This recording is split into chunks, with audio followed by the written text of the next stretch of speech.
going to discuss relating to audit of limited liability companies. This is a separate section other than the Sri Lanka auditing standard.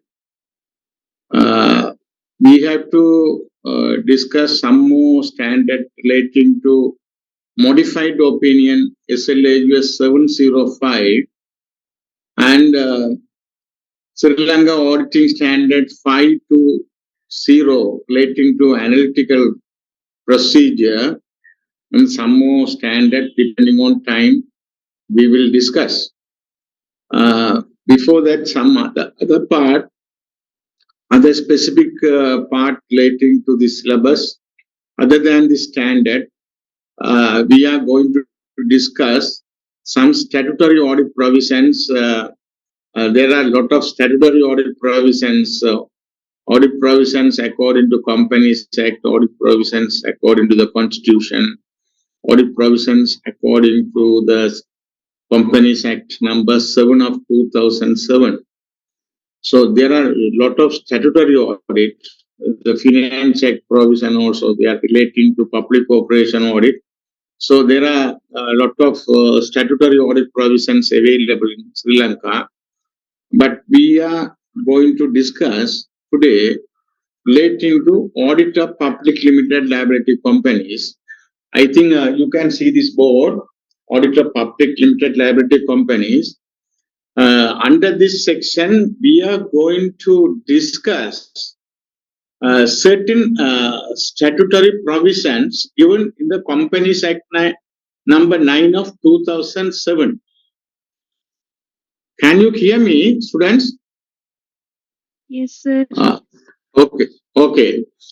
We are specifically going to discuss the provisions, statutory provisions given in the Companies Act number 7 of 2007.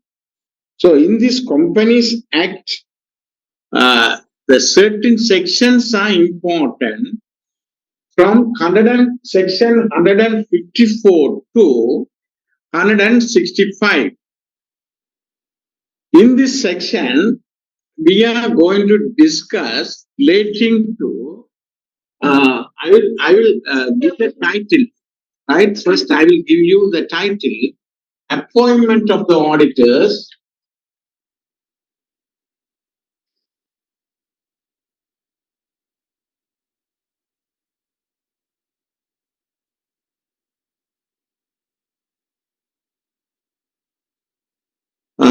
According to the Companies Act, we will see who can appoint, how the auditors are appointed to the companies. That is given 154. We are going to discuss. Yes. And 155 relating to auditors' fees and expenses.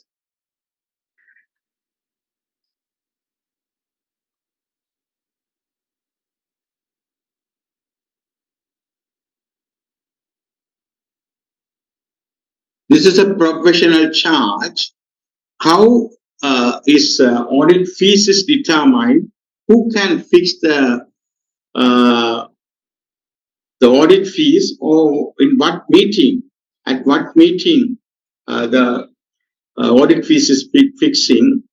How the basis of audit fees? So everything is given in this provision. That is 155. We will discuss the 154 section 154 relating to appointment of auditors, 155 relating to auditors' fees, 156 partnership, appointment of partnership as auditors.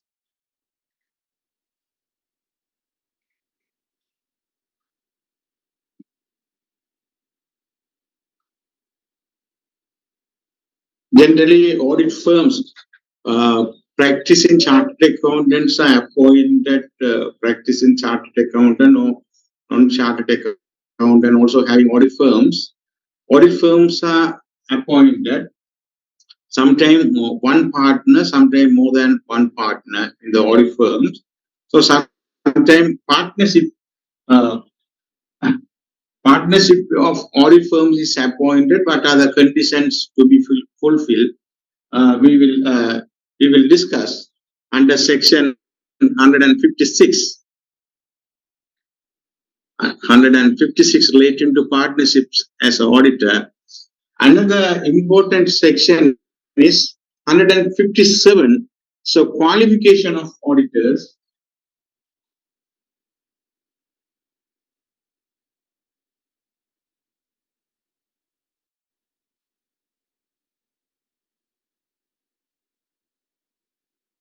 If you want to become an auditor of the companies, you should have a certain qualifications according to Companies Act. We'll see what are the qualifications needed to be an auditor of the companies, right? Sometimes you also maybe completed your degree program. We'll see, are you eligible to be an auditor of the company, right? The qualifications. And disqualification also we will discuss, right? Uh, Under 56 and 50, yes, under 56, qualification of the auditor and disqualification of the auditor.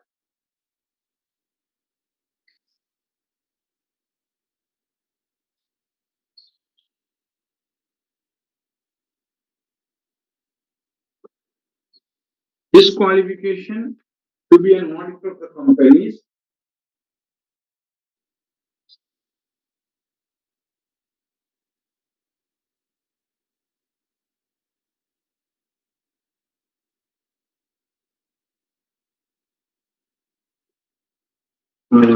That certain people are disqualified according to Companies Act. You are not eligible to be an auditor of the companies. So we will see who are the parties, who are the persons, disqualified people, right, for the to audit of the companies, not eligible for audit. So those persons are not eligible to be an auditor of the limited liability companies.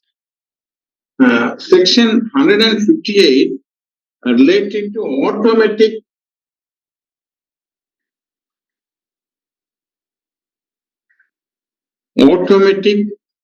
reappointment.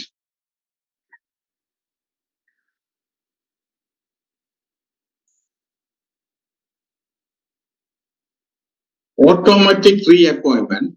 You should know that auditors of the companies is not no need to remove each and every years, right? Once an auditor is appointed, he can be a continue to be an auditor each and every financial year, right? So if you appointed 2022 financial year, so 2023 also, for the financial year 2023 also, the same auditor may be appointed. That is called automatic reappointed. If auditor is automatically reappointed, certain conditions to be fulfilled, we will discuss, right? The automatic reappointment of the auditors according to the Companies Act. Then to 159, appointment of first auditor. Appointment of first auditor.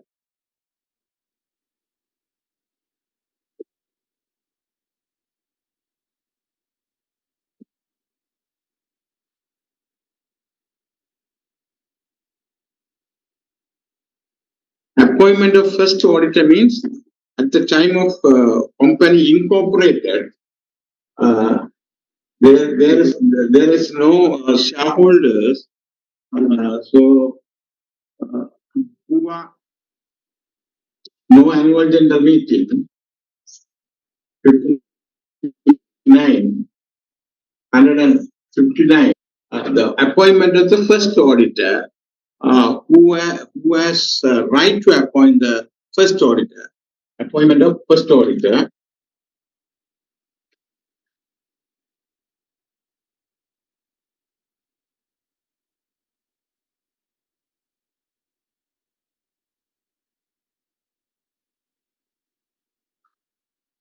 Appointment of the first auditor of the company.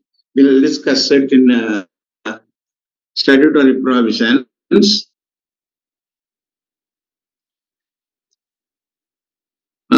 160 is very important section. Replacement. Yes. Yes. The board. You can. The board is not clear. Board is not clear. The problem is the marker. Now is it okay? I try to get the marker, and I am reading. Once I finish, I am reading. You can note it down. I try to do my level best. How is now? I think now is it okay? Not clear. So far not clear. Wait. I will get the stand.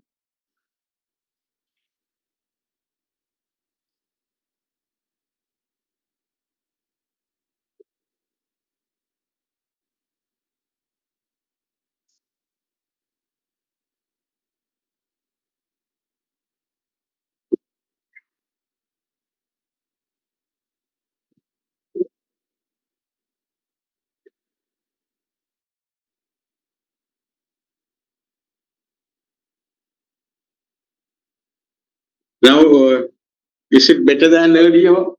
Or is it better than earlier? Students, is it better than earlier? No. Yes, sir. I think it is better than earlier, right? I will read to try to manage. I will get. I try to get another marker.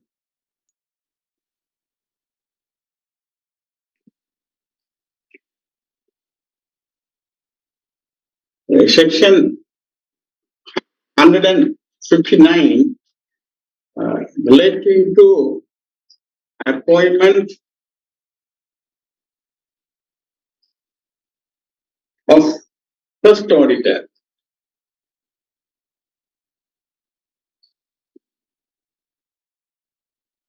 159 at the time the no shareholder, no meeting. So how the first auditor is appointed, that provision we will discuss. Then 160, very important section, 160, replacement or removal of auditors, replacement of auditors.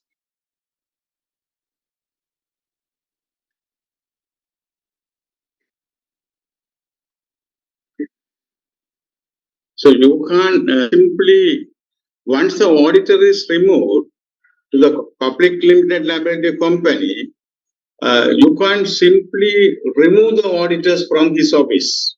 If you want to remove, you have to fulfill certain statutory provisions. Unless otherwise, that removal is invalid. Even though the Attorney General or Auditor General, that key post appointed by the President based on the Constitutional Council recommendation, any minister or anybody can't simply remove from his office. If you want to remove according to the constitution, they have to special motion passed in the parliament, 2/3 majority only they can remove. Unless otherwise, he can't be auditor general can't be removed from his office. Likewise, the limited liability companies auditors also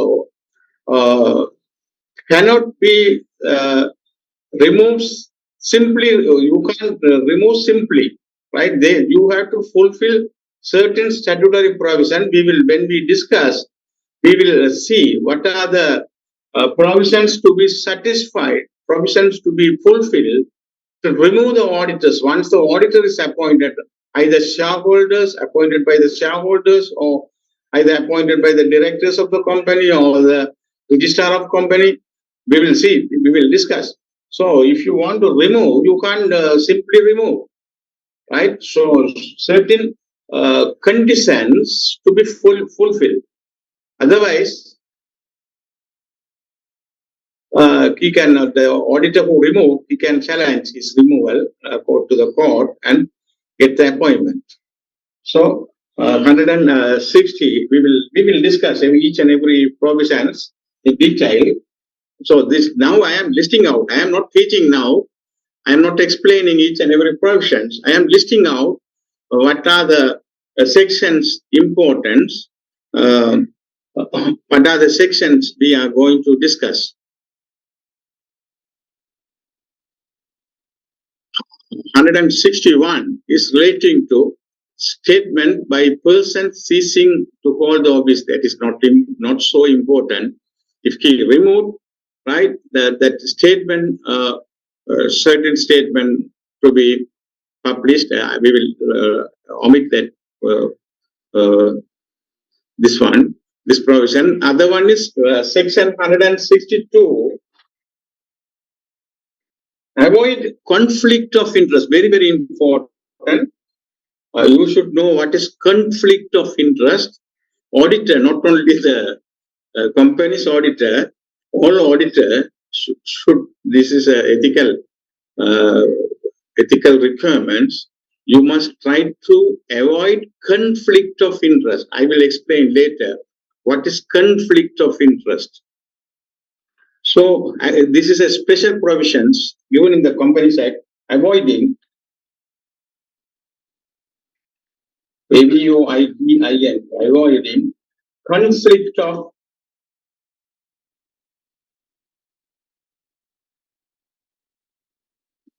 in Tamil, அக்கறைகள் மீதான முரண்பாடு. I am unable to state that single vachanava, conflict of interest. Single vachanava, konda vachanava kuda conflict of interest, right? So we'll discuss conflict of interest, avoiding conflict of interest, and then auditors report. This is very, very important area relating to Companies Act. Auditors reports.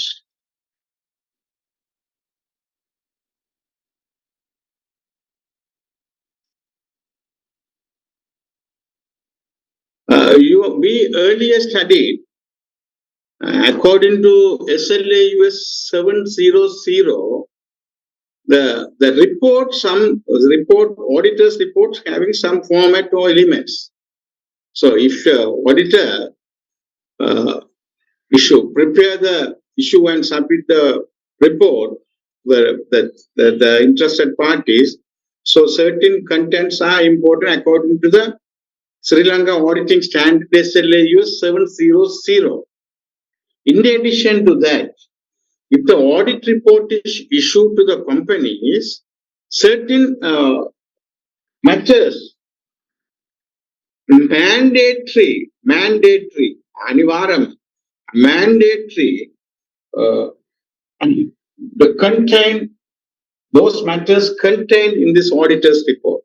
We will see what are the matters according to section 163 to be included in the auditor's report on the limited liability company's finance statement, right? So certain important matters should be included in addition to Sri Lanka Auditing Standard 700. In addition to that, certain important matters to be included in the auditor's report issued according to the Companies Act. So we'll see what are the matters to be included in the auditor's report of the companies, right? Unless otherwise, certain matters are not included, your audit report is not comply with these statutory requirements of the Companies Act, section 163. Anyone can challenge, interested parties can challenge your report, right? So before the last section, 164, section 164 is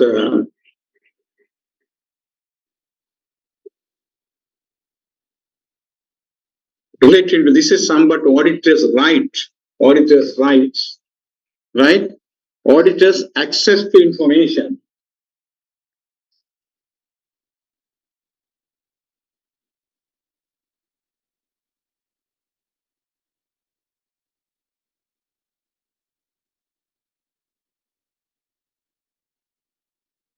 Auditors' access to information.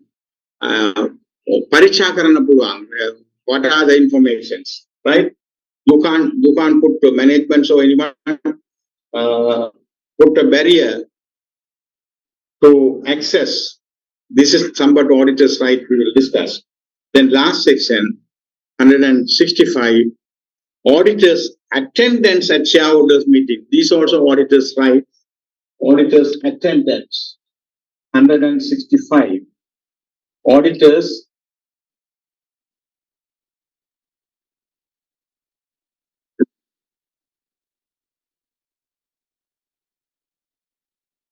auditors' attendance,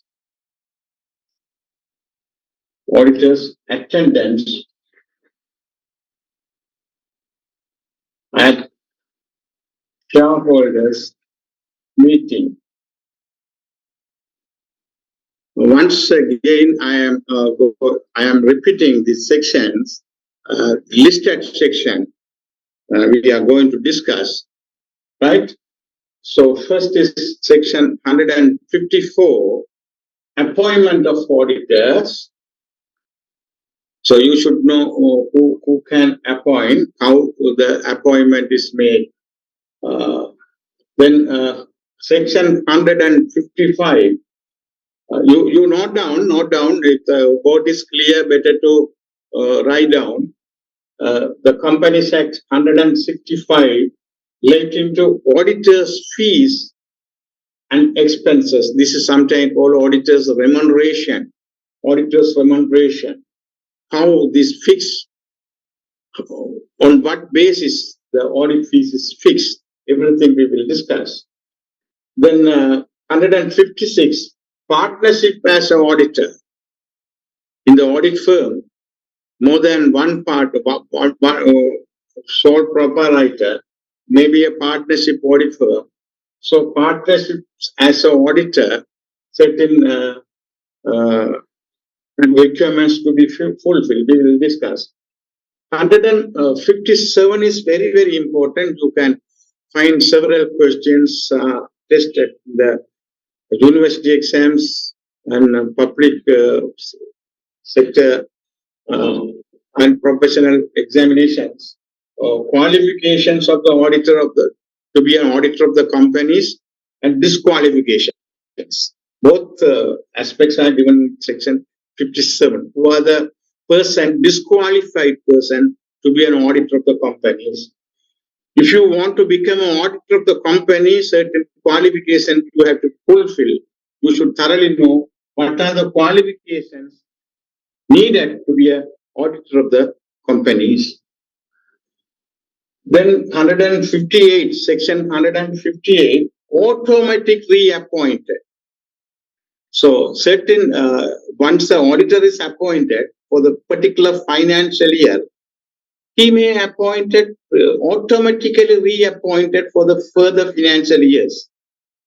Certain matters are not taken place. So that is, there's a statutory requirements. If you want to, Mr. X is appointed for the particular financial year, Mr. X is automatically reappointed to the further financial year audit. Certain matters to be fulfilled, as we will discuss. Then section 159 relating to the first auditor. This 154 is a general appointment. Appointment that appointment is three categories. One is general appointment, that is 154 and 159. First appointment 159, section 159, appointment of the first auditor. That's two sections. 160, replacement or removal of auditor. Once the auditor is appointed, he should be auditor of the continuous financial year period. You can't simply remove or replace the auditor. If you want to replace the auditor of the company or remove the auditor of the company, you have to fulfill certain statutory requirements. Unless otherwise, this removal is invalid. So we'll discuss replacement of auditor. 162, auditor of the company specifically stated in this section, avoiding the conflict of interest, right? Then 163, auditors report of the limited liability companies. If you are an auditor of the company, your report should be comply with Sri Lanka auditing standard 700, as well as the requirements given section 163. So in the auditor's report of the companies, limited liability companies, you should know what are the matters to be included in the auditor's report.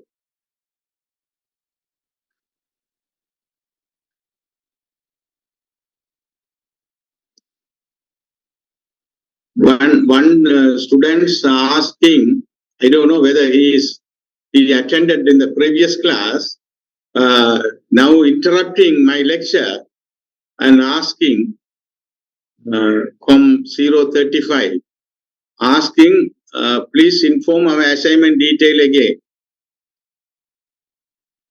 Why you are interrupting this class? Once the lecture is over, I will inform you, right?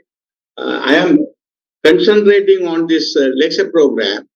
Anything you can clarify, once the lecture is over, you can clarify. I already informed. If you want, I can inform once again regarding the assignment detail, right? So, 163, avoiding. I think you are not concentrate on this lecture program. You are suddenly come and ask, what is the assignment detail? I don't know, where are you, right? Whether you are in the lecture program or somewhere else, right? You can zero that registered number com 035. Please contact me personally. I will advise you certain matters. Section 163, auditors report on the public limited liability companies. So certain information, mandatory information should be given in the auditor's report. We'll discuss what are those informations given in the auditor's report of the limited liability companies according to 163. And 164 and 65 relating to auditors' rights. 164, auditors access to information. Access to informations. You can peruse or inspect whatever information necessary. You can that specific provision is given. Like this is auditors' rights. Then 165, attendance, auditors' attendance at the shareholders' meeting. This also rights, auditors' rights. So these are the sections we are going to discuss in this program, right? So I hope you all listed out these sections and detail of this section number and detail of sections. I hope you all uh, already noted. Now we will come. I hope you understood, students. What I explained, you got it?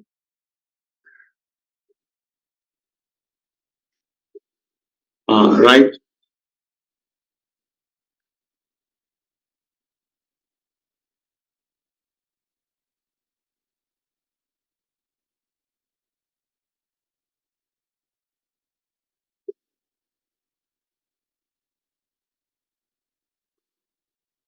Students, I hope you all noted all these sections. Yes or no?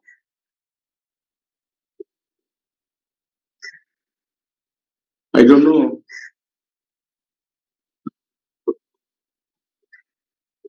The feedback is students.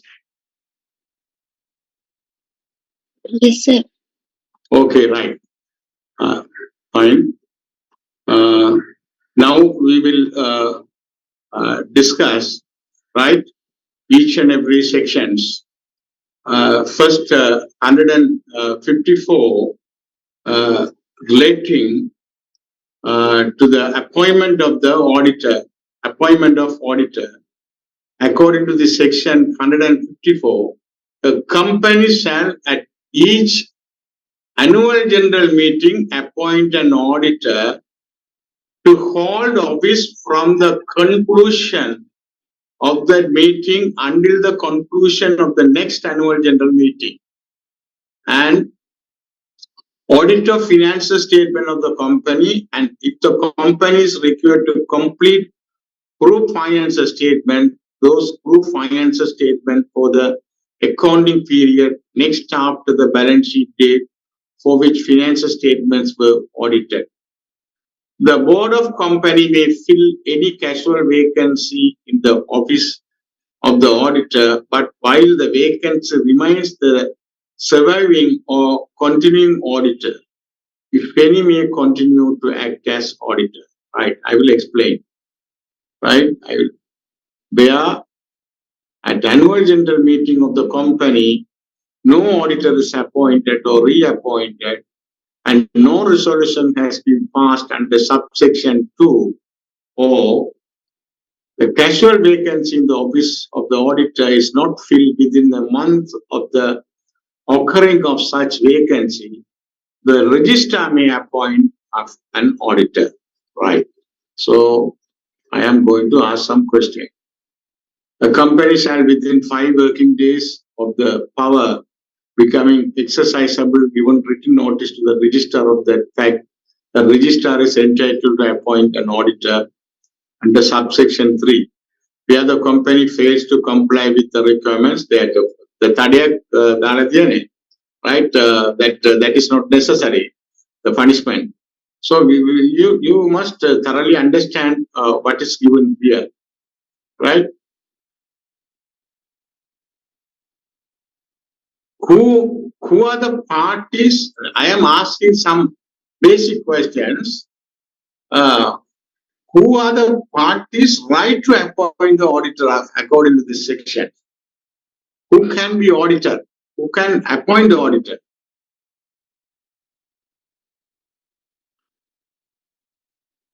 And this all this section I will discuss in detail. That I am asking, who are the persons right, RIGST, right to appoint an auditor of the company? Any students can answer this?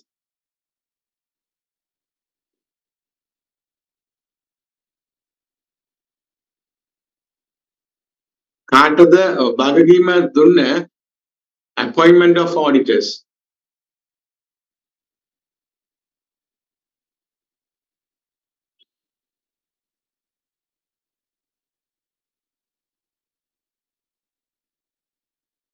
Any students? Anyone? Any of the parties? Samani, how the more power to appoint the auditor? How the owners of the company?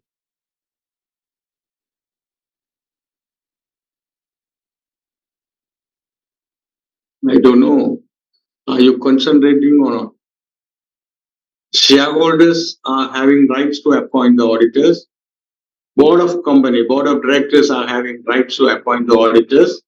Registrar of companies also right to, in certain situation, right to appoint the auditor. Right? First, every auditor, right, a company shall appoint auditor at each annual general meeting. So at the AGM, according to Companies Act, each and every year, the AGM, the annual general meeting, and should be held, right? So auditor is appointed at the annual general meeting. At the annual general meeting, who has power to appoint? Shareholders. Shareholders power to appoint the auditor. Once the shareholder appoint the auditor, he can hold office until the next annual general meeting. You can't remove. Understand? So once the auditor is appointed at the annual general meeting, he can hold office from the conclusion of the meeting until the conclusion of the next annual general meeting. Right? So you must thoroughly understand. Why the auditor is appointed? That is second question. This is first, according to section. Why auditor is appointed? Mokata, the auditor is appointed for the company. That is section B. Audit the financial statement. What includes financial statement? You should know very well, right? The audit of financial statement of the company or group company. My auditors appointed, right? Audit current owner financial statement, right? Mudal that financial statement, Nidhi Kutukal, Panavaya Padam, right? The financial position, income statement, comprehensive income statement, cash flow statement, fund flow statement, equity statement, so many things. So to audit the financial statement, auditors are appointed, right? Second one, this appointment, why? According to section 153, casual vacancy can fill casual vacancy.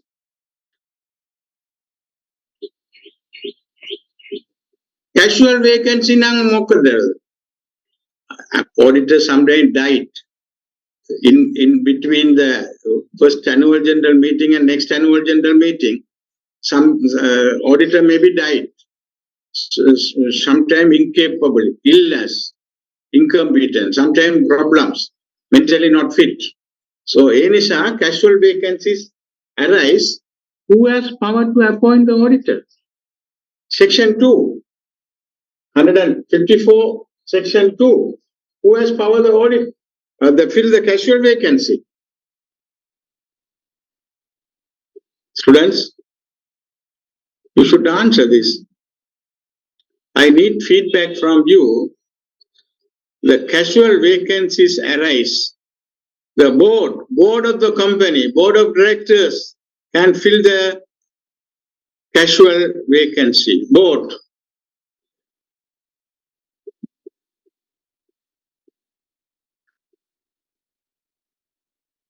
So, first auditor, sorry, not first auditor, that generally, this is general appointment. Generally, auditors are appointed at the annual general meeting. If the auditor is appointed at the annual general meeting, he can hold office until the conclusion of the next annual general meeting. Understand? This is shareholders. Shareholders are having a power to appoint the auditors. That is general appointment. Second one, why the auditors is appointed? Appointed auditors to audit of the financial statement of the companies or group financial statement of the companies. Third one, if the auditor is appointed, the casual vacancies arise, the company can fill the company board of the company can fill the casual vacancy. Right? Fourth one,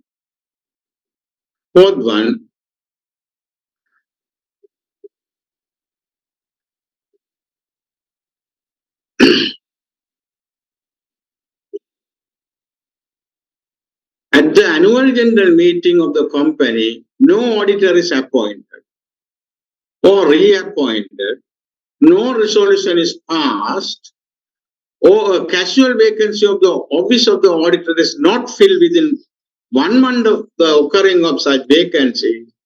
Next person, fourth one, registrar may appoint the auditor of the company. Registrar has power.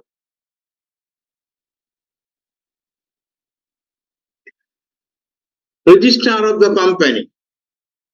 When the registrar of the company has power to appoint the auditor, one is at the annual general meeting, no auditor is appointed or reappointed, or no resolution is passed to appoint the auditor at the annual general meeting. That is one condition. Second condition, a casual vacancy in the office is not filled within 1 month. Board of directors of the company fail to fill the casual vacancies, then registrar of the company has power to appoint the auditor of the company. Registrar may appoint the auditor of the company. Right? This is registrar should be informed within 5 working days. Right? That is not important. That is a third year. That is section 5. That how much of fines. Right? This is all 2007 act. That fine is very small amount. So we are not concerned about this. Right? So I hope, according to this section 154, you are thoroughly understand this appointment. I am asking from you, do you understand the section 154? Yes or no? If I tell you can go through this section, I need not explain, right? So you can difficult to understand the legal terms, right? So that is why I am. Yes, thank you very much. One student responded, 029, right? One student responded, understood, right? I hope you all understood at this section that once again I am telling that general appointment, according to the general appointment, each and every annual general meeting, auditors are appointed by the company at the annual general meeting by shareholders. If the annual general meeting auditor is appointed, he can hold office until the conclusion of the next annual general meeting. That is one thing. Second thing, why auditors are appointed? Auditors are appointed for audit of the finance statement of the company or group finance statement of the company, right? If the auditors are not appointed, if the auditors appointed at the annual general meeting, sometimes casual vacancy may arise due to certain reasons, casual vacancies. So if the casual vacancies arise, only the directors has power to appoint, to fill the casual vacancies. Third one, if the auditor is not appointed or reappointed, or no resolution is passed to appoint the auditor of the annual general meeting, or the casual vacancy is not filled within 30 days, right? Registrar of company has power to appoint the auditor of the company, right? This is relating to appointment of the auditor. The section 59 also, the board of directors has power. We'll see later, right? If the first auditor are not appointed at the annual general meeting, directors also power. We'll discuss later, right?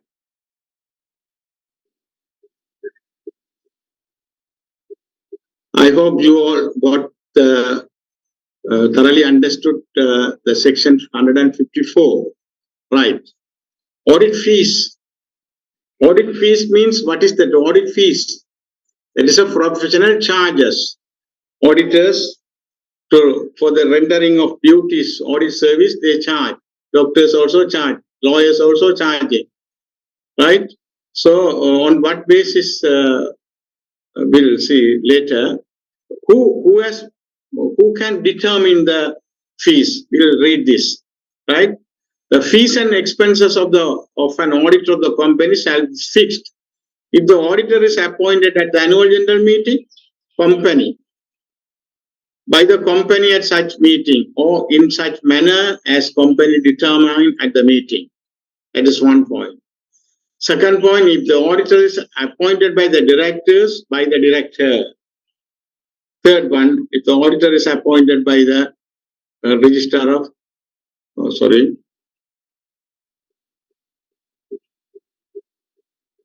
yes, directors, or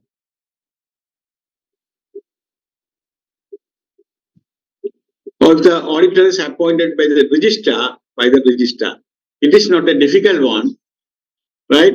This also sometimes students are difficult to answer. Sometimes audit fees and expenses, right? This section is given to explain this section. The audit fees is determined, right? The company auditor is appointed at the meeting. Company can fix at the annual general meeting. If the auditor is appointed by the directors, at the directors can fix the audit fees. In the case of registrar of company can appoint the auditor, registrar of the company can fix the audit fees and expenses. Normally, audit fees is on what basis? This is not given in the act. For your knowledge, I will give you. Audit fees is based on the work involved, time spent, resources utilized. Based on that, audit fees is fixed, not on a profit basis, right? In the letter of engagement, audit fees is in the case of private audit. In the letter of engagement, auditor prepare the letter of engagement. In that letter of engagement, auditor inform through the letter of engagement, this is the fees on what basis they computed, right? How they bill. Everything is given in the letter of engagement. Normally, this provisional charge that basically the provisional basis different varies the person to person. Sometimes doctors are charging same qualification in Colombo one rate, particular one rate, Jaffna one rate, same rate. That's the different rates, same qualifications. The lawyers are charging different. In Sri Lanka, there is no statutory regulations to regulate these fees, but among they are fixing their own way, right? So audit fees is based on the work involved, traveling expenses, resources involved, number of days spent. Based on that, they computed and charge they separately bill, right? In the Raja Ayatana, government department ministries, our national audit office is not charge audit fees for the ministries and departments, but corporations, local authorities, those institutions, we are charging audit fees for the government institution, or the auditor general, national audit office is charging audit fees other than the ministries and department. Ministries department audit is carried out free of charge, right? Right. We are going to move third provision 156. Partnership as auditor. partnership as auditor. We'll read this. Partnership may be auditor appointed by the firm's name to be the auditor of the company if the partners are persons who are qualified to be appointed as auditor of the company. The appointment of partnership by the firm's name to be the auditor of the company is deemed subject to the provision of section 157 to be appointment of all the persons who are partners in the firm from time to time. Right. So this, I don't know what you understand this section. Normally, auditors are appointed under the firm's name. Firm's name. Watercoopers or Fort Roots or some other audit firms, the firm's names. There may be a lot of partnership.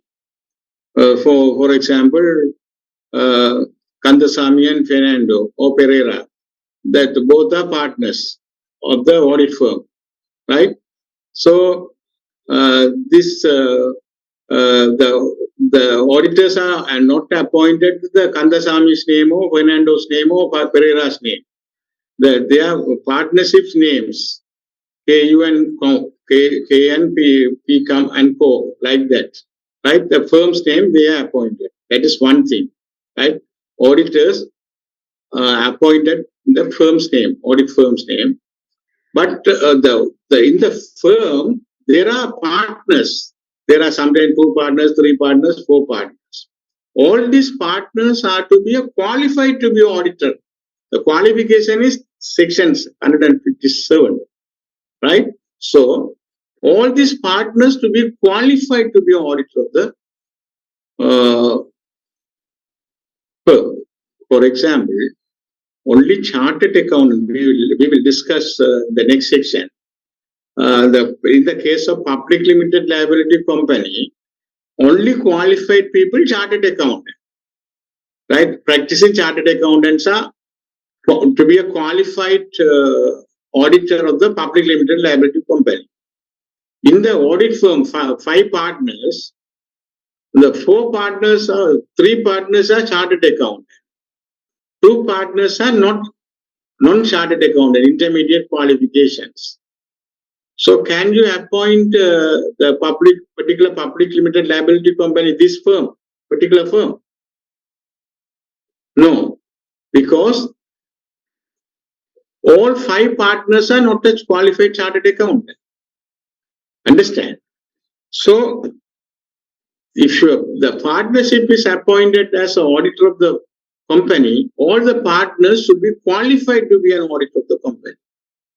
In other case, one person among the 5 partners, one person is disqualified because he is invested to the particular company.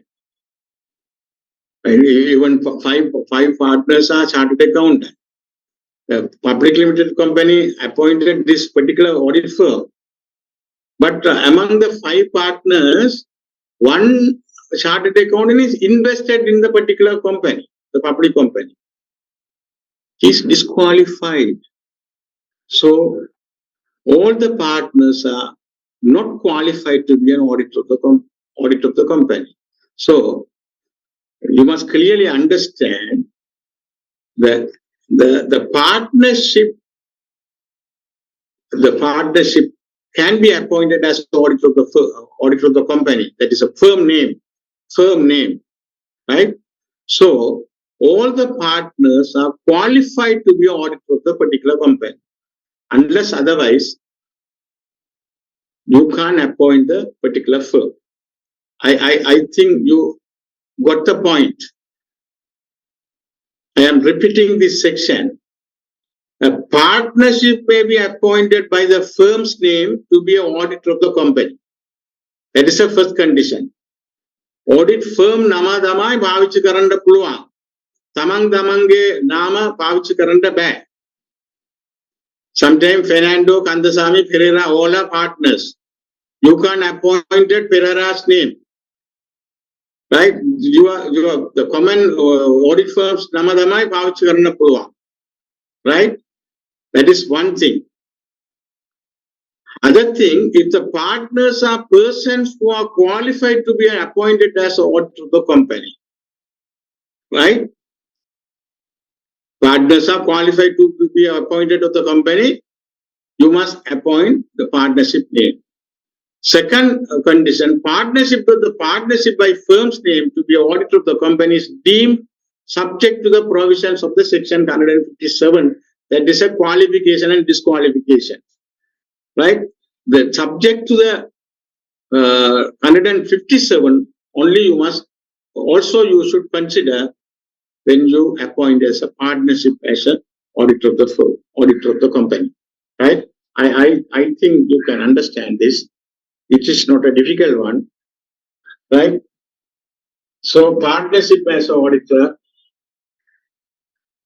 Next, very important section is qualification and disqualification of the auditor of the company. Qualifications and disqualification of the auditor of the company.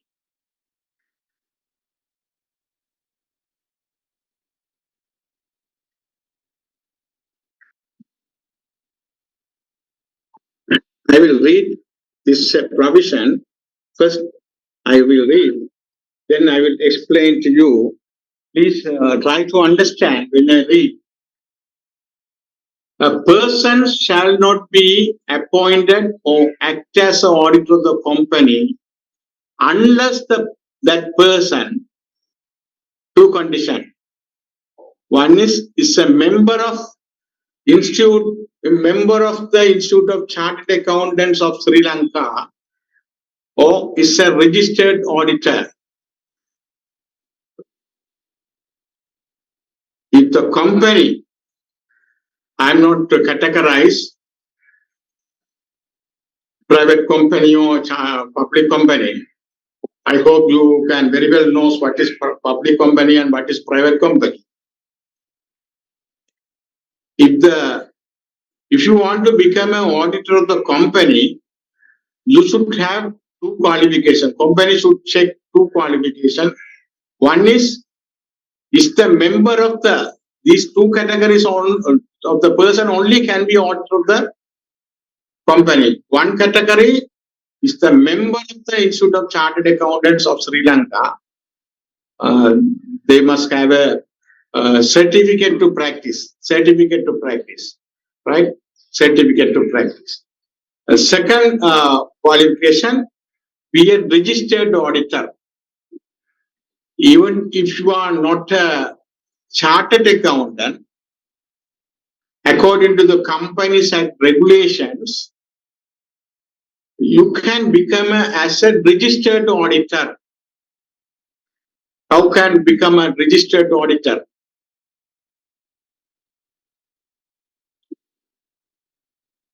Two categories. One is, that is no problem. One is chartered accountants, member of the Institute of Chartered Accountants, having a practice to certificate that can be appointed as a auditor of the company, no problem.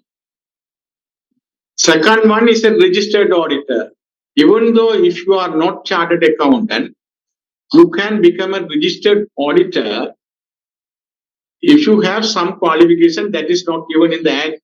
According to the Register of Company Regulations, if you have an intermediate qualification of the Institute of Chartered Accountants with experience, if you are a members of the Sri Lanka Audit Service, if you are a members of the Sri Lanka Accountant Service, if you are an assessors of Inland Revenue Department, if you are a complete higher national diploma in accountancy, higher diploma in commerce, the members of the Association of Accounting Technicians, or any other approved members of the any other approved accountancy body.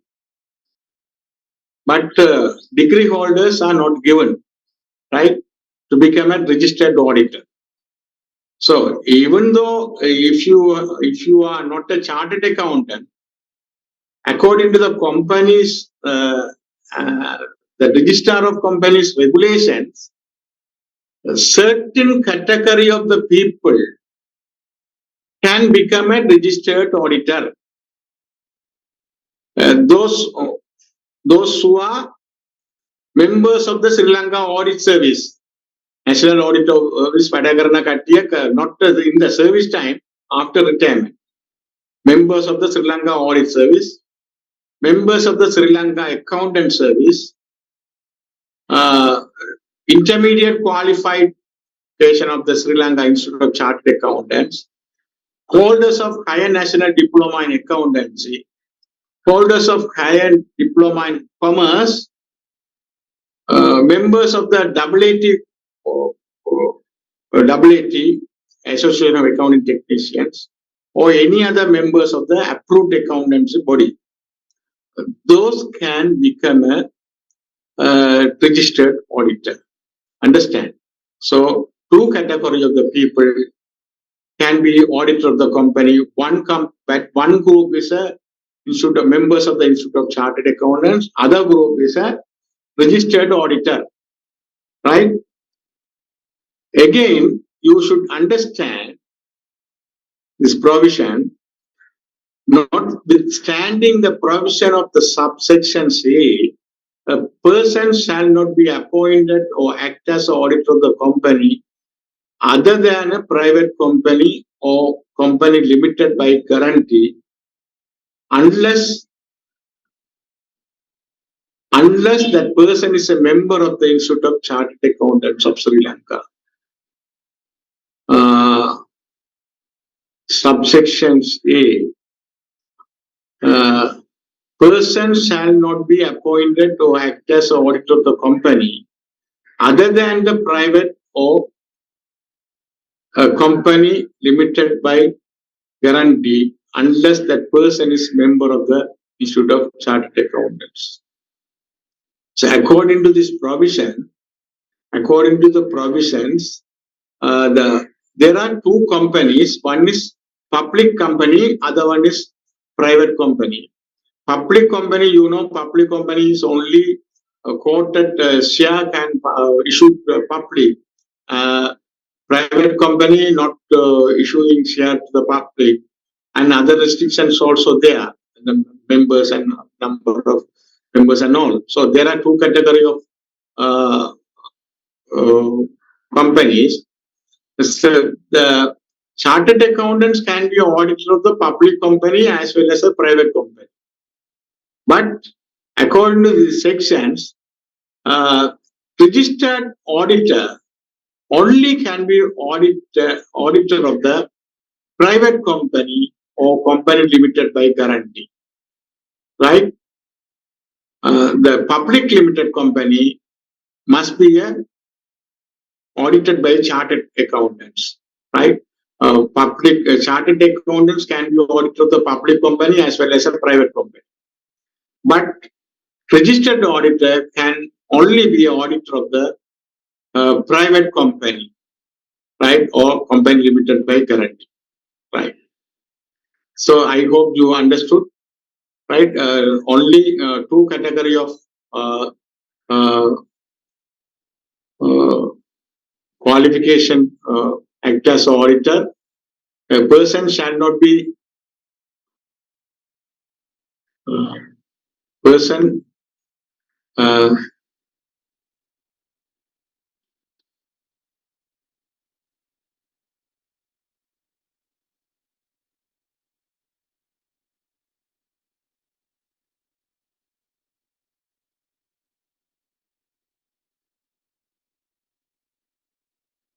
a person shall not be appointed or act as an auditor of the company unless that person is a member of the Institute of Chartered Accountants of Sri Lanka or is a registered auditor. Number two, notwithstanding the provision of subsection 1, a person shall not be appointed to act as auditor of the company other than a private company or a company limited by guarantee unless that person is the member of the Institute of Chartered Accountants, right? None of the following persons, other category disqualifications. This is subsection 3. None of the following may be appointed or act as a auditor of the company. These are the 5 category persons. Is called disqualified person. Disqualification. Here, qualification, a disqualification. Who are the persons disqualified persons to be an auditor of the limited liability company? Disqualified.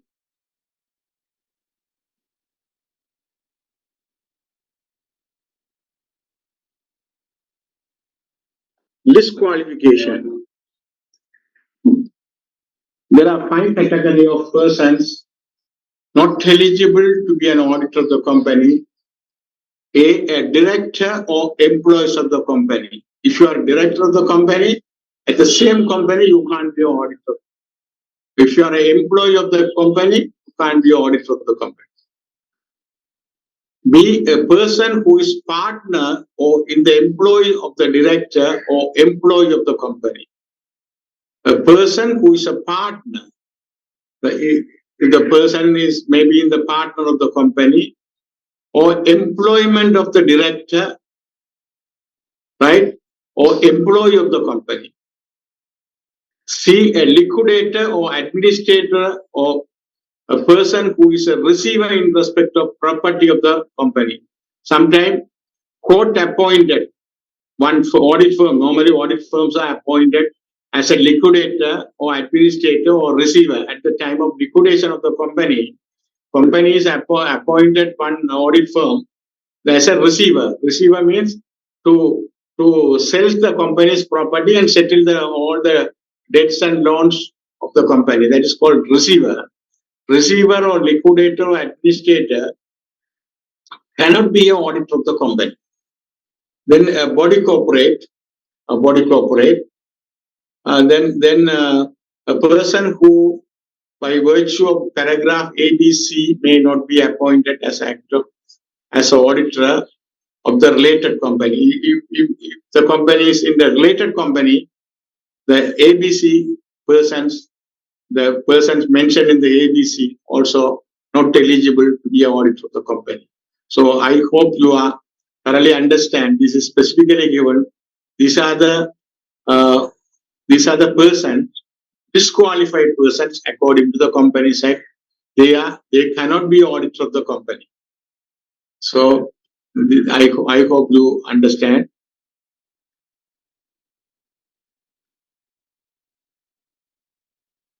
Disqualifications. Here that number 5, regulations may be made providing for the qualification necessary to become a registered auditor. There's a regulations given in the company's register of companies regulations that is mentioned. If you want to become a registered auditor, even students, if you have completed AAT qualified or intermediate qualifications, you can apply for the registered auditor. In the register of company, they are having a applications form. You must fill the form and the particular application fees. After that, they will call for interview. Then after interview, you may be allowed to do the private company audit. Registered auditor allowed to do the private company audit other than the public company audit. Understand? So regulations is there. That is not given in the act. The procedure for registration of the auditors, that is also given in the regulations. The fees payable for such registration also given in the regulation. How much the fees you must pay, everything. If you want to become a registered auditor, you can be an auditor of the several institutions other than the public limited liability company, right? So you must keep in mind, even though you are not a chartered accountant, you can become a registered auditor. You can run the firm. In Sri Lanka, a lot of audit firms, run by other than the chartered accountant. They are having a registered auditor, right? Audit firms, registered audit. So a lot of retired accountants, retired auditors are become a registered, retired assessors of the Inland Revenue Department, HNDA holders, High National Diploma and Commerce holders, AAT members are functioning as a registered auditor, right? Right. You can carry out audit other than the public limited liability company. You can do the tax work also. All the tax return also you can file. That is acceptable. Right. I hope you up to now you understood uh, qualifications and disqualifications.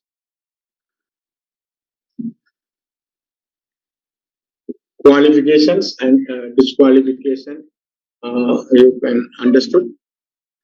Then another section earlier we we discussed the general appointment, automatic reappointment. There's a specific provisions in that automatic reappointment, right? We'll see what is automatic reappointment. You must keep in mind, auditors are not appointing each and every financial year. Once they appointed for the particular financial year, he may continue his post, continue his employment, or continue he can reappointed for each and every uh, financial year, right? So we'll see what is given in this section. An auditor of the company, other than the auditor appointed under subsection 1 of this section 159, shall be deemed to be a reappoint at the annual general meeting of the company unless he is not qualified for appointment. The company pass a resolution at the meeting appointing another person to be replaced him as auditor, or the auditor has given notice to the company that he does not wish to be reappointed. Unless auditor is not automatically reappointed, the person who is proposed to replace him.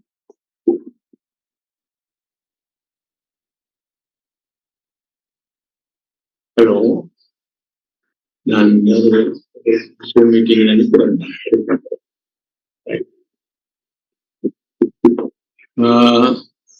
an auditor is not automatically reappointed if the person who it is proposed to replace him dies or become incapable or incapable of or disqualified from being so appointed.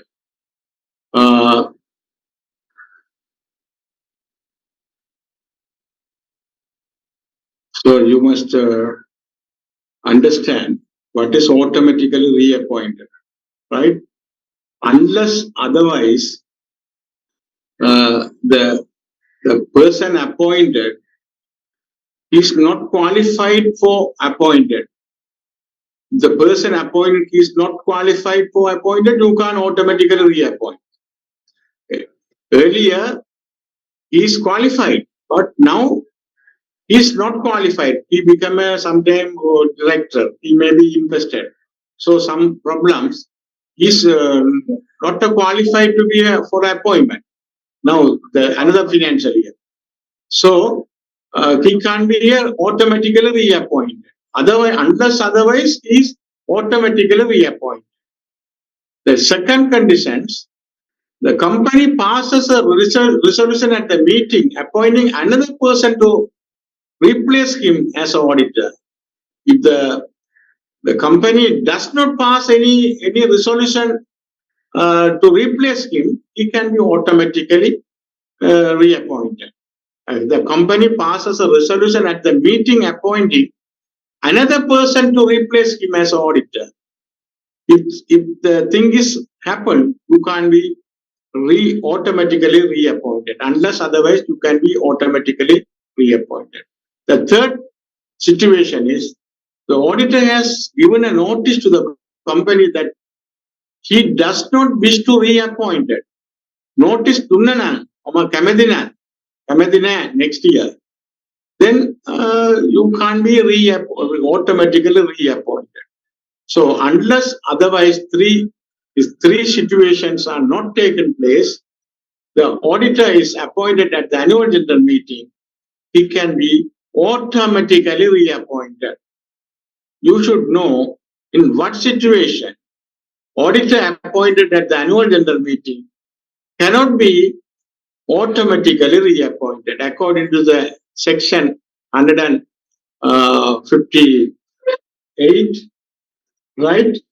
These situations, the auditor cannot be uh, automatically reappointed, right?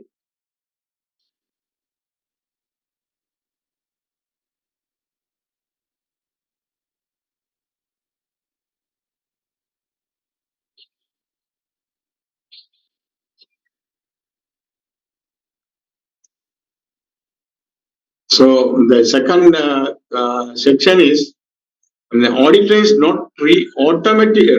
is not automatically reappointed if the person who it is proposed to replace him.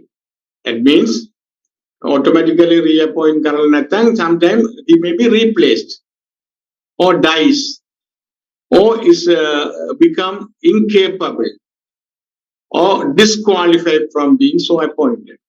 So that means automatically reappointment Dunna Barina, that means he is replaced, right? Proposed to replace or dies or become incapable or disqualified from being so appointed.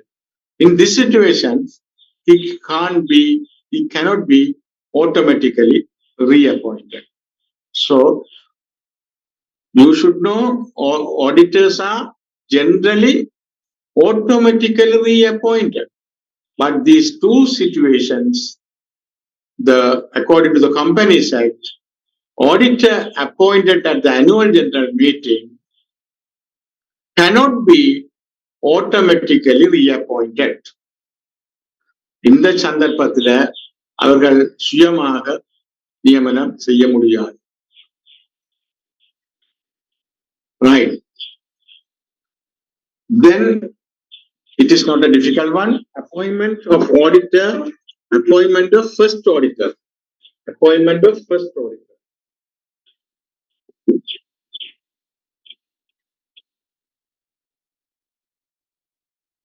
159, right? 159. The first auditor of the company may be appointed by the board of the company before the first annual general meeting, and if so appointed, will hold office until the conclusion of that meeting, right? If the board does not appoint an auditor under subsection 1, the company shall appoint the first auditor at the meeting of the company. The first auditor, Palavani auditor,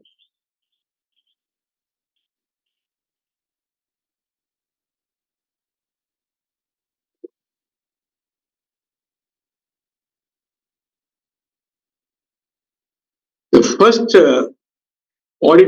first auditor means at the time no shareholders, no annual general meeting. General appointment, auditors are appointed at the annual general meeting.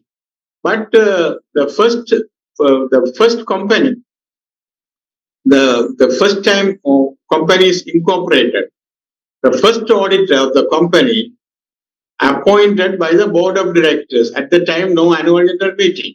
So, board of directors has again power to appoint the auditor, first auditor.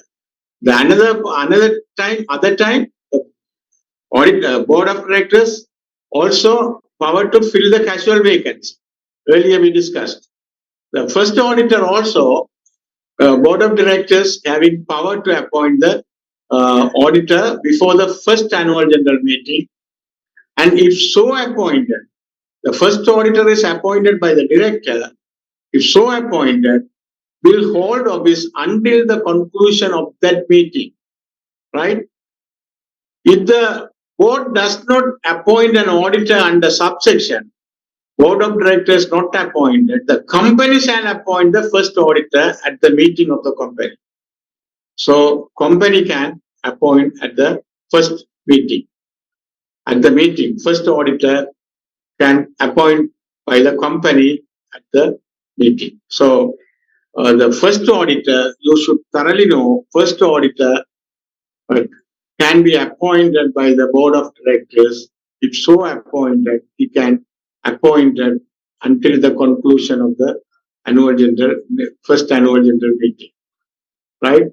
If the board does not appoint an auditor under subsection, company shall appoint. Company shall appoint. The company also having power to appoint the auditor, first auditor at the company's meeting, right?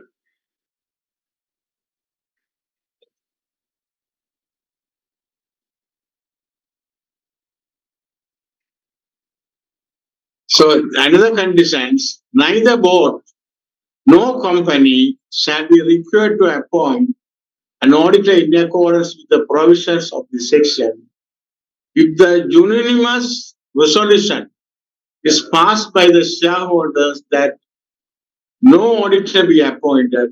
Such a resolution cease to have effect at the commencement of the first annual general meeting. So sometime uh, the resolution may be passed unanimously by the shareholders. That resolution is effective at the first commencement of the first annual general meeting, unless otherwise, board of directors have power to appoint the auditor. So another section is replacement of the auditor. This is very important. Replacement or removal, according to 100 section 160. So this is auditor's rights.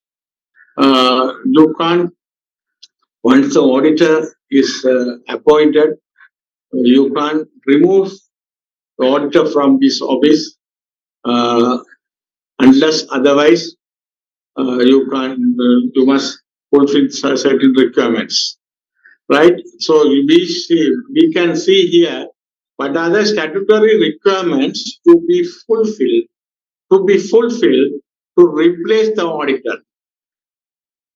Unless otherwise, if the statutory requirements are not fulfilled, the replacement is invalid. The replaced auditor can challenge and become auditor again. So, if the board of directors, you should follow the statutory provisions. One should decide to replace, or shareholders decide to replace the auditor or replace the auditor. You must follow these provisions. So we'll see. The company shall not appoint a new auditor in place of an auditor who is qualified for reappointment unless at least 20 working days written notice of the proposal to do so has been given to the auditor. Ainkaranda onana, remove karanda onna, 20 working days notice then owner. The existing auditor can write to obtain 20 working days written notice about the proposals, right? So without giving 20 working days notice to the existing auditor, that removal is invalid. The second condition, auditor has been given a reasonable opportunity to make representation to the shareholders on the appointment of another person, either in writing or by the auditor or his representative speaking at the shareholders meeting, whichever the auditor may choose. The chance or opportunity to be given to the auditor who is going to remove reasonable opportunity to make representation to the shareholder. He can say on what reasons he cannot be removed from office. He can make some representation, right? That representation may be oral representation or in writing. So the company should give the opportunity uh, to the person who is going to remove, right? Without giving those opportunity, that removal is invalid. So sometimes you are going to appoint new person. So existing auditor should be given the opportunity, reasonable opportunity to speak to the shareholders why he should not remove from his office. Or sometimes circularize. He may request the company to circularize the reasons. If he requests circularize, the expenses to be bear by the company, the circular expenses, right? So uh, this condition to be fulfilled, an auditor is entitled to be paid reasonable fees for the expenses by the company for making representation to the shareholders under this section. So, Okama Vedam, the expenses he can claim from the company relating to the representation, right? So, two conditions. Current owner auditor, according to the Companies Act section 160, അവരെ remove പண்றതായിരുന്നാൽ ഒന്ന് 20 നാൾക്ക് മുൻപുള്ള notice കൊടുക്കണം remove പண்ற auditor 20 working days prior notice to be given to the existing auditor that stating that we are going to remove you from this office and appointing some other person. That is the information. The second one, you must give a reasonable opportunity to the existing auditor to make oral representation or written representation. Third one, whatever the representation made by the auditor, that expenses must be bear by the company. Right. That 161 we are omitted.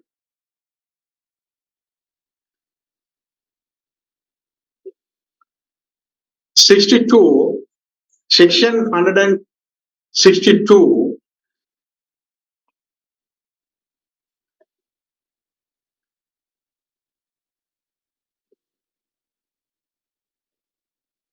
avoiding conflict of interest.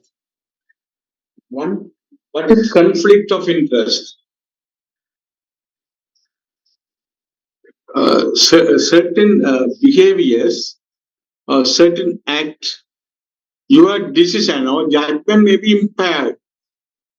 I will explain later. First, I will read this. An auditor of the company shall, in carrying out the duties of an auditor under this act, ensure that his judgment is not impaired by a reasons of any relationship with the interest of the company or any of its subsidiaries. Right? So, he should avoid this conflict of interest. Sometimes you are an auditor, right? Sometimes the company, you are auditing the company who is trying to give some favors. So some of the appointments or some financial benefit or non-financial benefit may be given by the auditing company, the company you are auditing. So that is called conflict of interest. Your judgment may be inferred due to this relationship, undue relationship, company or subsidiaries, right? If you get some benefit, indirect benefit from this company, your judgment may be impaired. That is why you must try to avoid this conflict of interest, right? You must try to avoid this conflict of interest, right?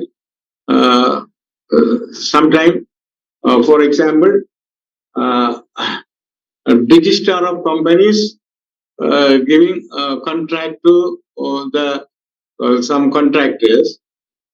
When awarding, the registrar's company awarded this contract to his relations or his own brother.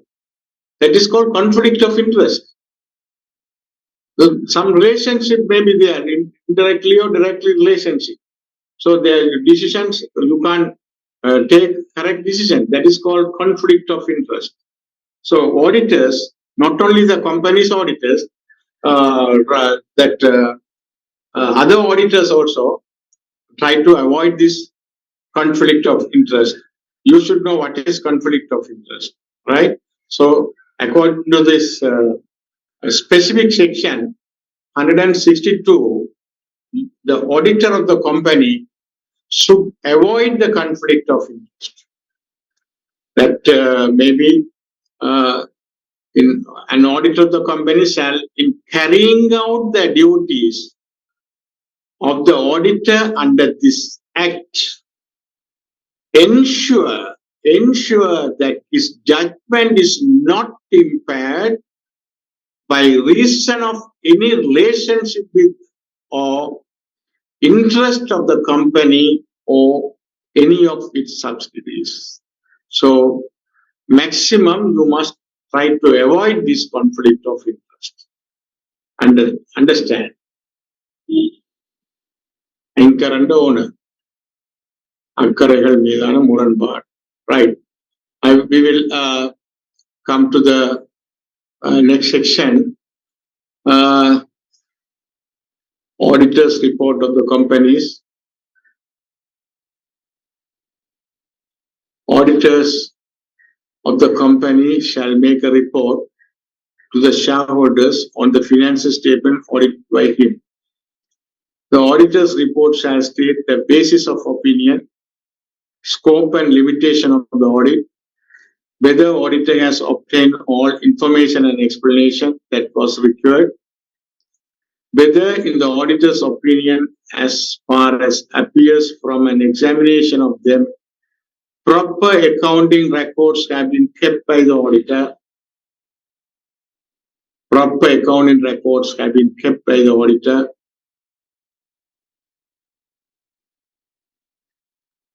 Whether the company's auditor's opinion, the financial statement or any group financial statement give true and fair view of the matters to which they relate, and if they do not, the respect in which they fail to do so, and whether the auditor's opinion on the financial statement or any group financial statement comply with the requirements of the 151 and 153. Right. So, what should be stated in the auditor's report? There are 6 matters. Then this auditor's report of the company contain the basis of opinion. So opinion that is given in the SLA US 700. So you must 700 also stated basis of opinion. Monohari Mathya Denakota Mathya basis then donor, right? Opinion. Abhiprayathukuria Adipade Kurkavandam. That is one thing.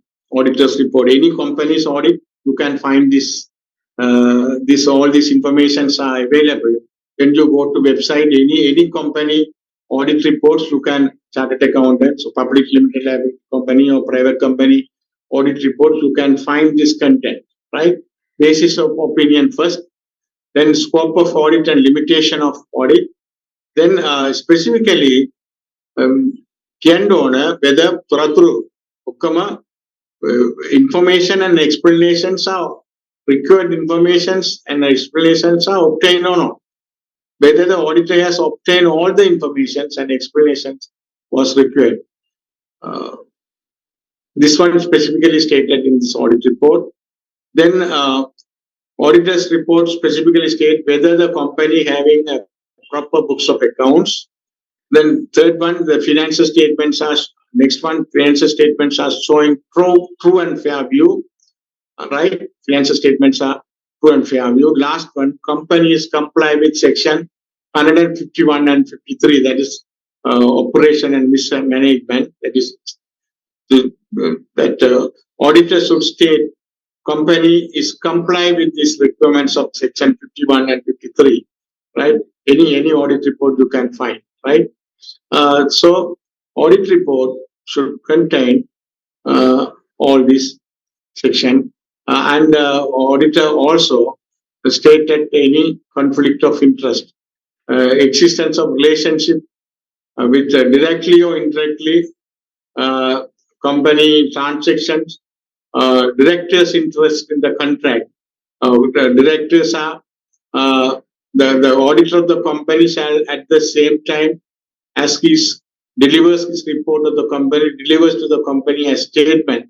Statement also should be given existence of relationship other than of the auditor, which is auditor with any interest with the auditor has in company or any of its subsidiaries, any other interest, directly or indirectly relationship uh, is there, that should be given in the separate statement.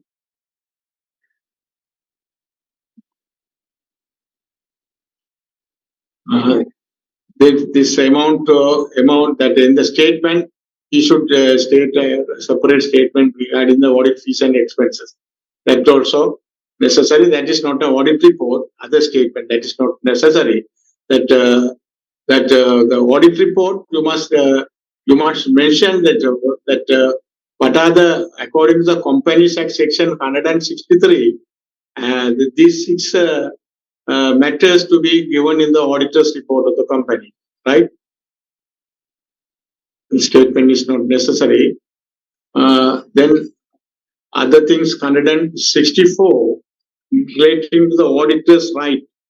Auditors access to information. The board of the company shall ensure that an auditor of the company has access at all time to the accounting records and other documents of the company. All times. You can't refuse to access the documents or records, accounting records. All time means even midnight, 12 o'clock, according to that, you should give opportunity to access, right? You can't refuse. If you refuse, that is a limitation of their scope, right? Then an auditor of the company is entitled to require from the director or employees of the company such information and explanation as he think necessary for the performance of his duties as auditor. So, the auditor, company entitled to require the directors or the employees of the company such information. Through or explanation, then the barina, you are violating these sections. Right? There's a one of the right? The fines is given in this. So if you are a company auditor, you are entitled or right to get all these information and explanation from the company or each and every employee of the company. Where the board of company fails to comply with the subsection, every director of the company who is default shall be guilty of an offence and liable to conviction to the fine not exceeding 100,000 rupees. This is a old act. That's a 2007 act. 100,000 ago, that you know, make a through explanations refuse to give. Directors or employees who fail to comply with this subsection provide false information shall be guilty an offence is liable to convention. Directors the boru information dunana பொய்யான தகவல்களை கொடுத்தாருன்னு சொன்னால் அவருக்கு punishment இருக்கு, right? So whatever the informations or explanations required through performance of his duties of the auditor should be provided right, by the company or the auditor, right? Otherwise, fines, right? So this you can read this section. Auditors access to the information. These are the rights,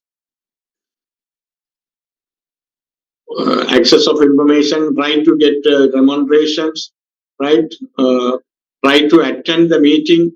Next one, auditors attending at the shareholders meeting. The board of company shall ensure that the auditor of the company is permitted to attend every meeting of the shareholders of the company, right? Uh, receive the notice of and communication that the shareholders is headed to receive the relating to the meeting of the shareholders, right? Shareholders, whatever the any shareholders meeting, he can entitled to receive the notice or communications like shareholders.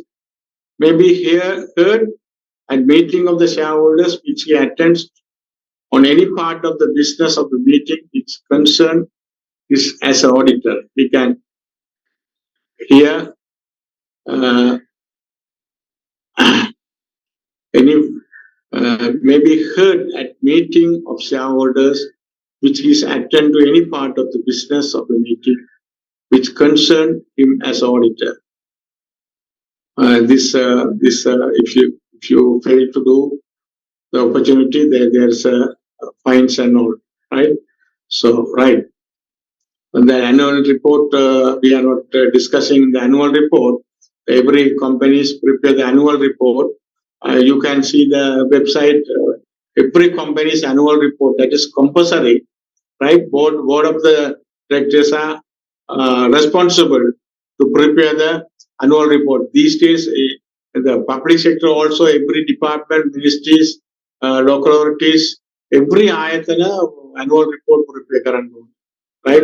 In the annual report, auditor's report, financial statement and auditor's report are the part of the annual report. One section is allocated for this auditor's report and financial statement. You can see the annual report of the all ayatana, public sector or private sector, even banks, commercial banks annual report.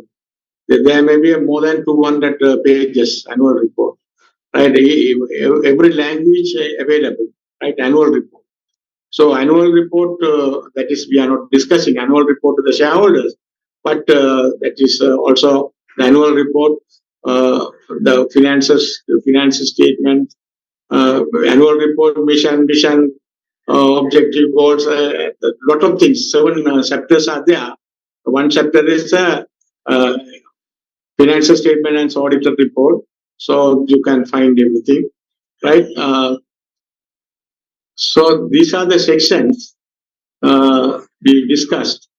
I hope you all understood these sections, right? Uh,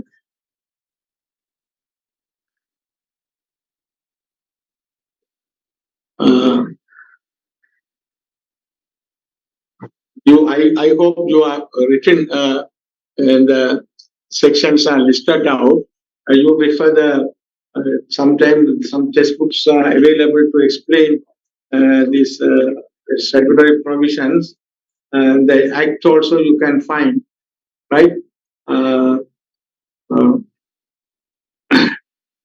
this if you want to change the auditor or replace the auditor, what are the provisions you should know? If you want to that qualifications, disqualification of the auditor, becoming the auditor of the companies, you should thoroughly know, right? That the auditors report of the companies also we discussed, right?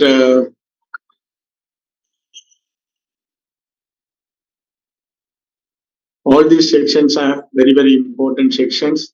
You try to uh, study all this section from 154 to 165, right? Once again, I read this appointment of auditor, that is general appointment. According to the appointment, shareholders are entitled to appointment of auditor. Why the auditors is appointed? Casual vacancy, how can this the casual vacancies? And register of company also power to appoint them. auditor. It is general audit, general appointment. Audit fees and expenses. If the annual general meeting auditors are appointed, they can determine at the annual general meeting. If the directors appointed, directors can determine the audit fees and expenses. If the register of companies appointed, register of companies can determine the uh, audit fees and expenses. Partnership as an auditor, right? All the audit firms are appointed in the audit firm's name, not the partner's name.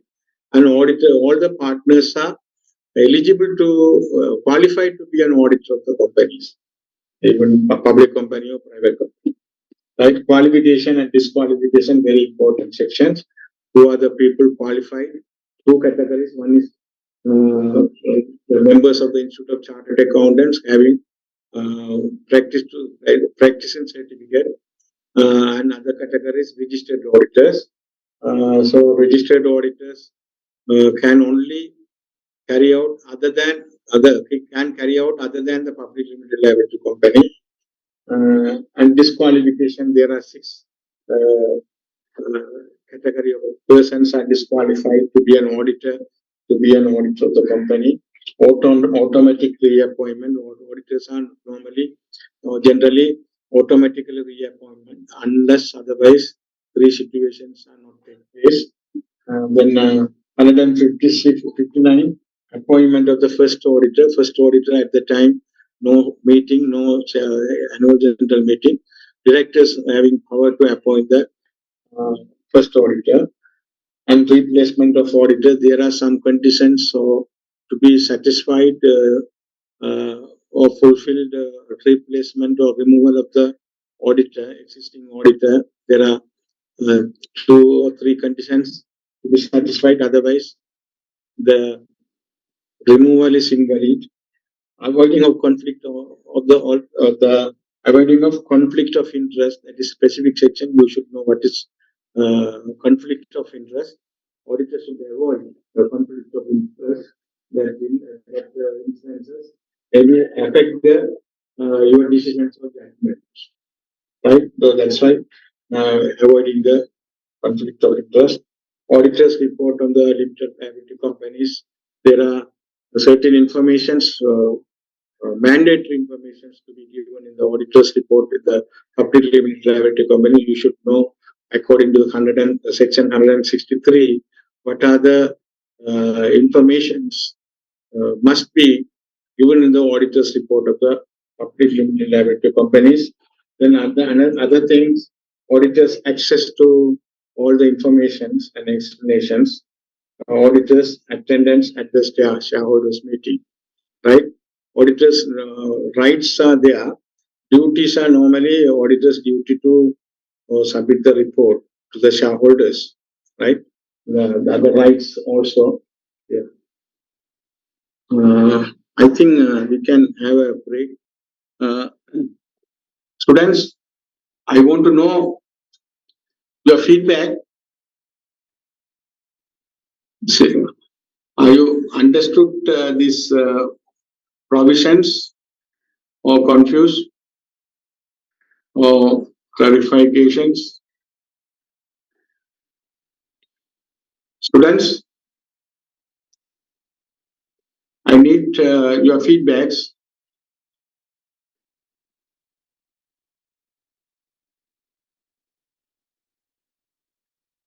Students,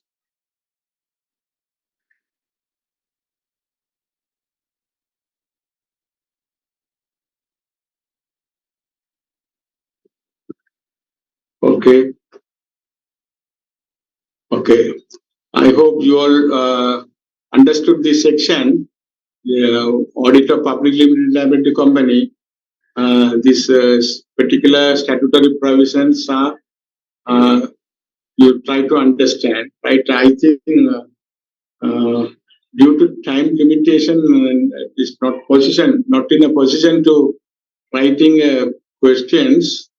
Uh, so we can after break. I think 10:35, 10:45. We will meet after 10 minutes, then continue one more section that audit opinion is that is lengthy one. We will discuss this small section, the analytical review or something, right? So after break, we can start another section relating to the auditing standard, right? Thank you very much. We have a break now. We will rejoin after 10 minutes. Okay. Thank you.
Students, can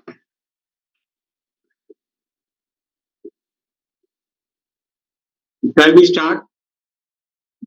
I hope you all are pre-joined. How many? 65.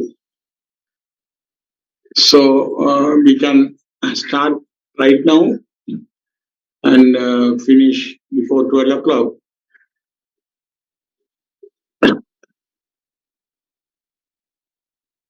So this is the another standard uh, analytical procedure, Sri Lanka auditing standard SLAUS 520.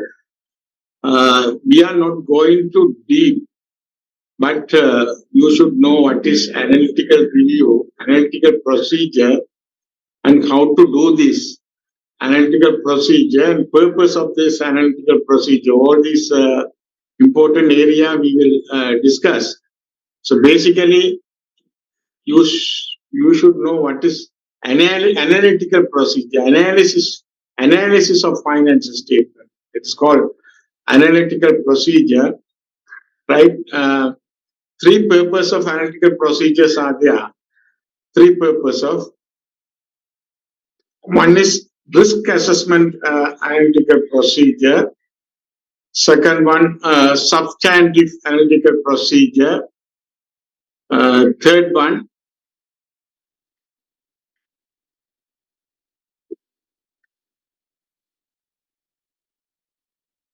conclusion analytical procedure. There are three purposes of analytical procedure: risk assessment analytical procedure, substantive analytical procedure, conclusion of analytical procedure.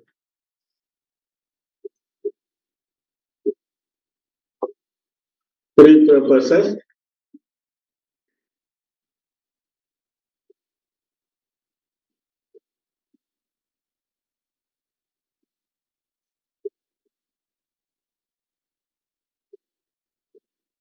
Risk assessment analytical procedure, substantive analytical, substantive analytical procedure,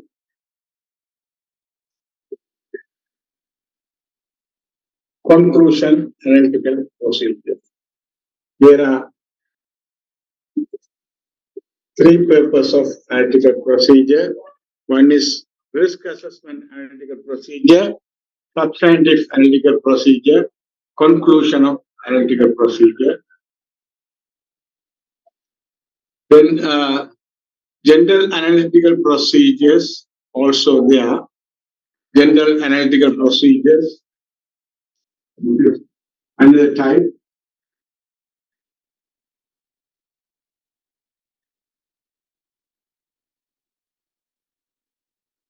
General analytical procedures, documentation requirements.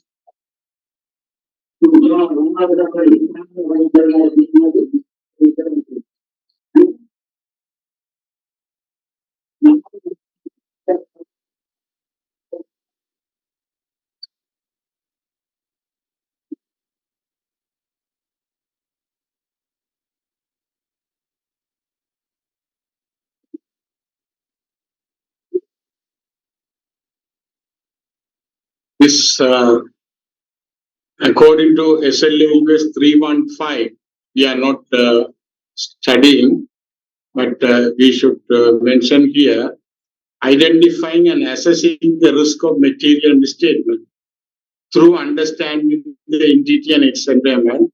This is the standard 315. Establishes, according to the standard, requirements regarding performing analytical procedure as a risk assessment procedure in identifying and assessing the risk of material misstatement. According to the standard, identifying and assessing the risk of material misstatement. That is why risk assessment analytical procedure. Why risk assessment analytical procedure? Identifying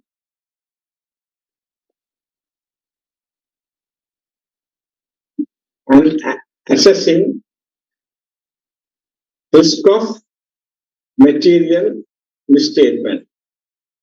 That is why SLA US 315 requires risk assessment analytical procedure. Risk assessment analytical procedure to be established to identifying and assessing risk of material misstatement. That is why risk assessment analytical procedure to be carried out.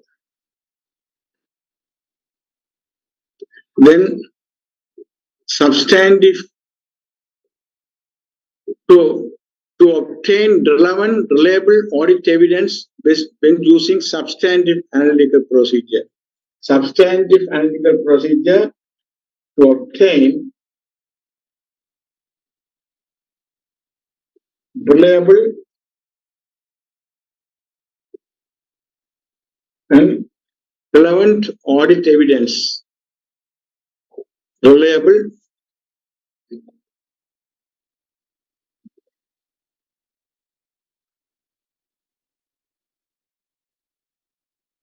relevant, reliable, and relevant audit evidence. That is why substantive analytical procedure is carried out. Conclusion and analytical procedure. Design and perform an analytical procedure near the end of audit that assists the auditor when forming an overall conclusion as whether the financial statements are consistent with the auditor's understanding of the entity. Right? Forming an overall conclusion. That is why conclusion analytical procedure. Forming overall conclusion.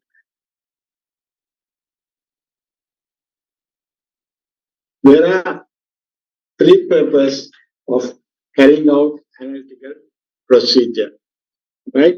So up to now, I am not telling what is analytical review, how to perform analytical review. That is different matter. So you must keep in mind three types of purposes carrying out analytical review. One is risk assessment analytical procedures. Risk assessment analytical procedures identifying and assessing the risk of material misstatement. That is why the risk assessment analytical procedure is conducted. The second one, substantive analytical procedure to obtain relevant and reliable audit evidence when using substantive analytical procedure. Other one, conclusion of analytical procedure is to come to an overall conclusion as to whether financial statements are consistent with the auditor's understanding of the entity. That is why overall,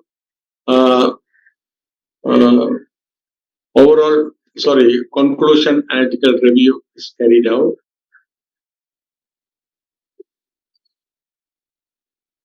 Now we will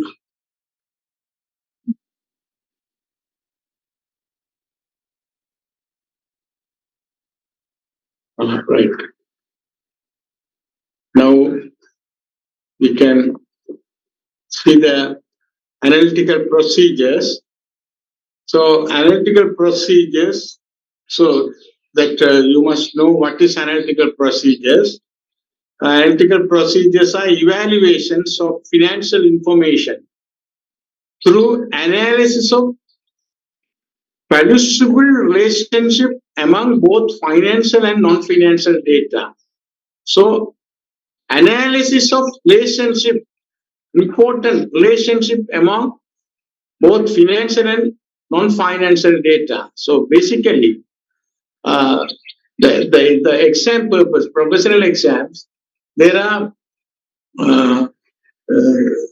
2 or 3 years financial statements may be given to the students to carry out analytical procedure, right? So there are several ways to carry out analytical procedure. You must compare and compute the relevant ratios and compare those ratios, and you must check the relationship, right? So, for example, GP ratio, gross profit ratio, last year maybe 40%. This year maybe declined by 20%. So even though the selling price may be increased, cost also may be decreased, that ratio may be declined by 20%. So you have to auditor, you have to find out why these fluctuations, right? The inconsistencies, right? Likewise, there are so many ways we will study. So basically, you should understand what is analytical procedures, that you can check the financial data within the financial year, financial statement, or you can compare this data, financial and non-financial data, right? Analytical procedure includes investigation as a necessary of the fluctuation or relationship that differ from expected value by significant amount. So investigations of fluctuation, maybe GP ratio declined by 20%, you must that is compared with last year's, that there may be a fluctuations. So you must carry out the investigations. Sales may be declined suddenly. So, this is the investigation to be carried out. That is called analytical procedure. Basic premise of using analytical procedure is that there exists valuable relationship among data, that this relationship can be uh, reasonably expected to continue, right? Uh, that you must check whether this is reasonable to continue this expected this outcome, right? So that's why analytical review is carried out. This analytical review, auditors are carrying out analytical procedure throughout the audit, right? That as we mentioned, to assist the auditor to planning the nature, timing, and extent of audit procedure. So the planning stage. So the analytical procedure to be carried out, planning stage.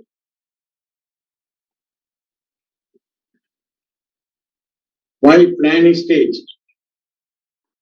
Nature, time, and extent of audit procedure to determine nature, time, and extent of audit procedure, analytical procedure carrying out planning stage.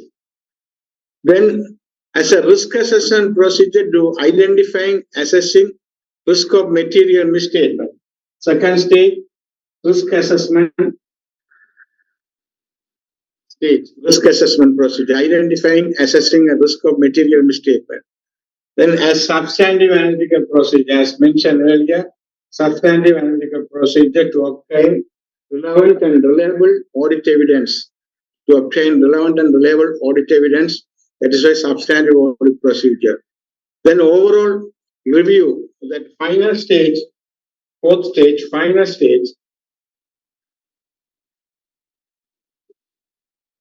to overall come to an overall conclusion on the financial statement. So that is overall review, the financial statement. Final stage, the analytical review. I think, can't you see this board? I have written in the board. I don't know whether.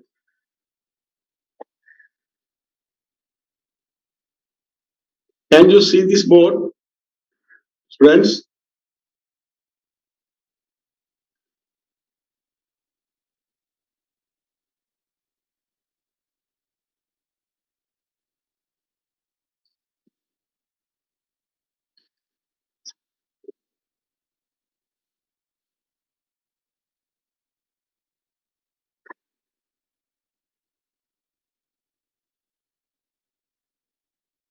Don't know. Students, can you? Uh, yes, you can see this board, no? Right. If you see this board, no problem. Right. So that planning stage to completion stage, we have to carry out this analytical procedure. Planning stage to completion stage, the analytical procedures to be carried out, planning stage, risk assessment procedure, and substantive procedure, and overall review stage, conclusion, right? So these analytical procedures carried out at different stages in the audit from planning to completion.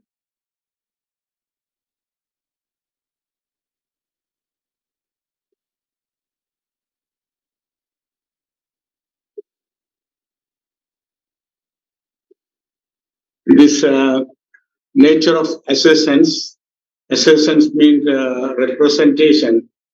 Substantive procedure can test all the transaction and balances assessment except right and obligations. Substantive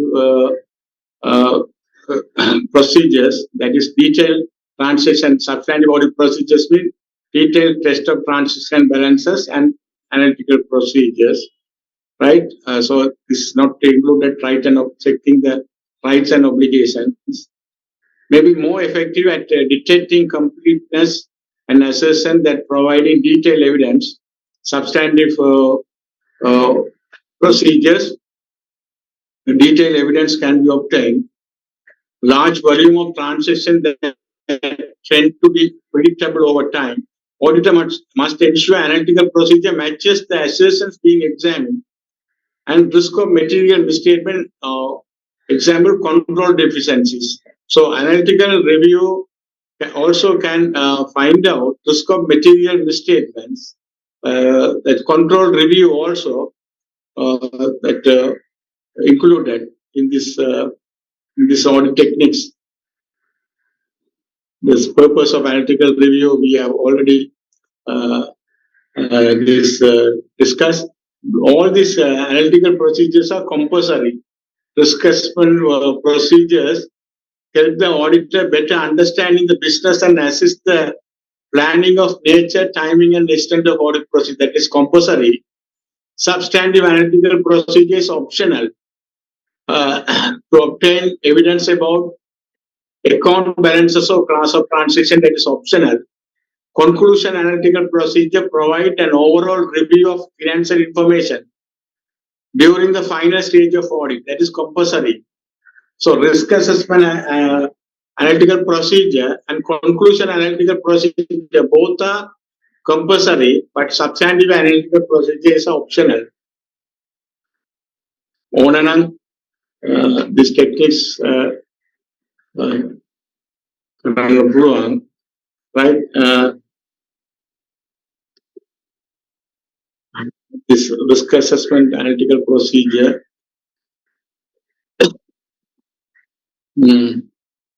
This main objective understanding the business and its transaction, risk of material misstatement, find optional account errors. Possible procedure to be used include account balances, compression, and important ratios. So, risk assessment analytical procedure include account balances compression, last year balance, debtors balance, this year debtors balance, compare this sales, this amount you can compare, and important ratios. I will tell you what are the important ratios applicable to carry out the uh, analytical procedures. So there are different techniques used. One of the techniques is ratio analysis. Mostly, analytical review is carried out through the ratios, the computation of ratios and compare these ratios. Turnover ratio, cost of goods sold to inventory, GP ratio, gross profit to sales. So those ratios, you compute and compare those ratios, right? I am omitting most of this. This is a repetition. Detail we will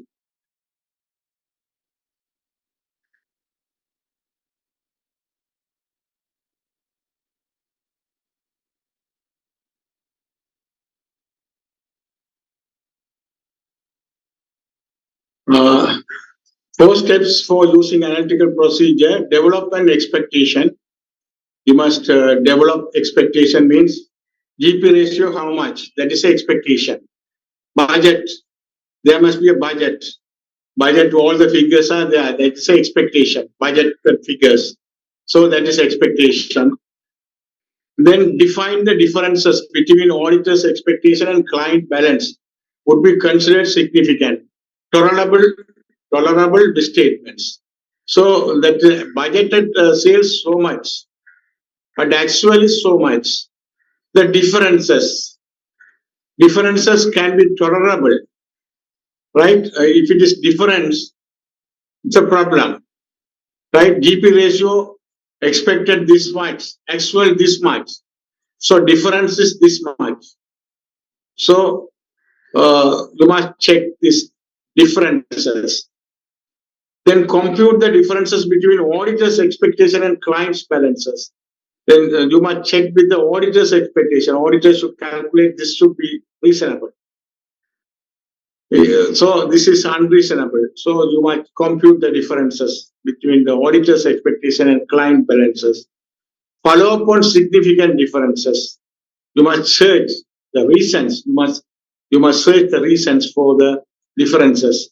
If the DP ratio is declined, you must check. You try to check what are the reasons for decline.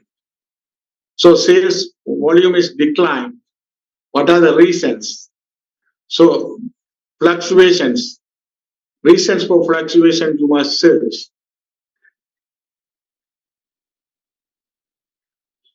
The phase 1, phase 2, phase 3, phase 4 analytical procedure. There are 4 phases. Phase 1 is expectation. Entity prior period financial statement. From the prior period financial statement, GP ratio how much? NP ratio how much? Turnover ratios how much? So you must fix from the entity ratio. That's a industry information. According to textiles industry or some industries, there are general norms. GP ratio how much, NP ratio how much. So that entity industry's norms are there. So that is the expectation. And entity disaggregated financial and non-financial data, right? General economy information also necessary. Auditors' experience also necessary for the phase 1. Phase 1, there's an expectation, right? Expected value is there. Auditors' expectations are there, right? Prior period finances, industry information, general economy information. Phase 2, entity current recorded accounts balance. So you must find out what is the actual. Phase 3, you must check the differences and investigation, right? So you must find out reason for differences. GP ratios differ from the last year financial statement. NP ratios may be differ. So you must find out the reasons. Then evaluation, right? You should carry out the evaluation. So all this taken place in the analytical procedure. Expectation must be there. Prior period balances, the budget, the similar industry informations, budgets information, similar industry informations, right? Prior year financial information, that is expectation. Based on that expectation, identification, actual how much current year. So that differences you must investigate. So all these that procedures are included in the analytical procedures.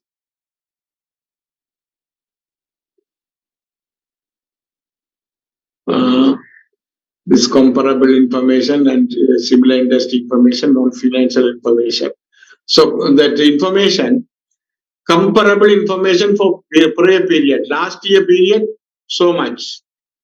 Anticipated result, budget and forecast.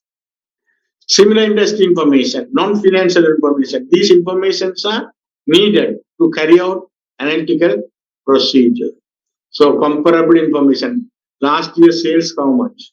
Last year cost of sale how much? Last year gross profit how much? Right? This year how much? It's comparable information. Anticipated result, budgeted profit how much? Budgeted sales how much? It's forecasted information. Similar industry information and non-financial information, right? Number of employees, that is non-financial information, right? Like that, these informations are needed to carry out the finance, uh, the the analytical procedure. Then I will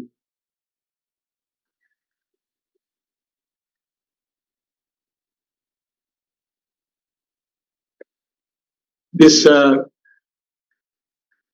significant differences found. Some techniques may be used. Inquiries of independent person inside the client's organization, inquiries of person outside the client organization, evidence obtained from other auditing procedures. So inquiries to be carried out when the differences are there. So GP ratio decline, you can ask the reasons for the decline from the client entity organization, outside the client organization. The auditor himself created some informations. Based on that, he can examination of supporting evidence. Also, you must check. Right. Conclusion, analytical procedures. Auditor's responsibility is to perform analytical procedure near the end of the audit that assist the auditor when forming an overall conclusion on the financial statement.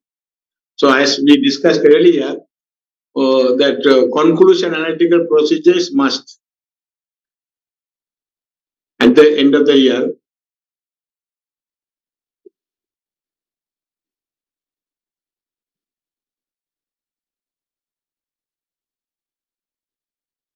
Based on the conclusion analytical review, that we can judgment.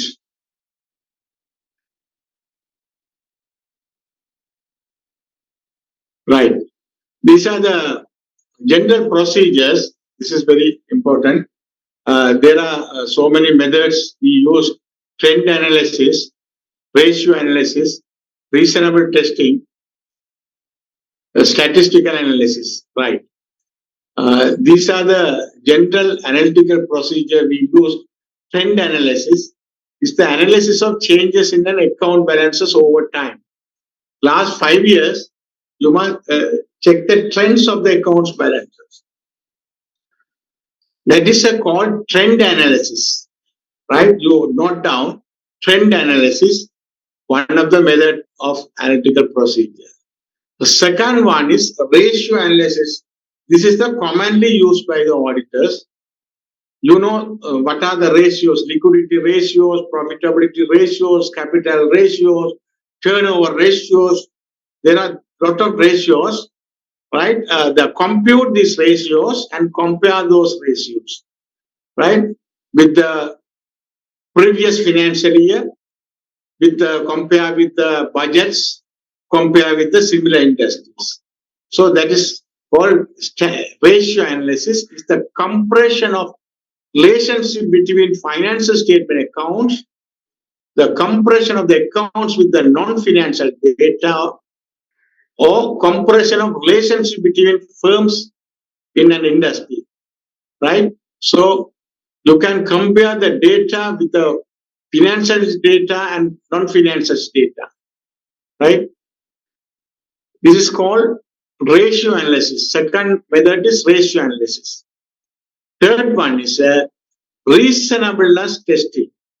Is the analysis of account balances or changes in the account balances within the accounting period in terms of their reasonableness in light of expected relationship between accounts.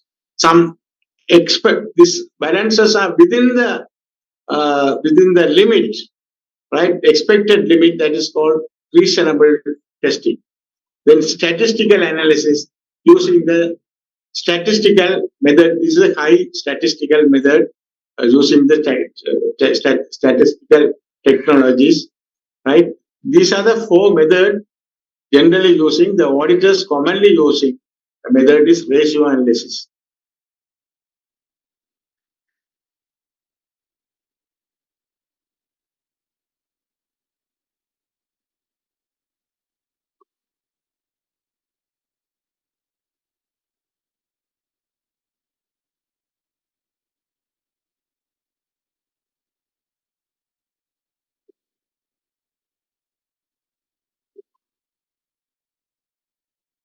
Trend analysis, it works best when the accounts or relationship fairly predictable. If it is a predictable accounts balance, that is trend analysis is useful. Number of years used in the trend analysis functions of the stability of the operations. Number of years also used trend analysis.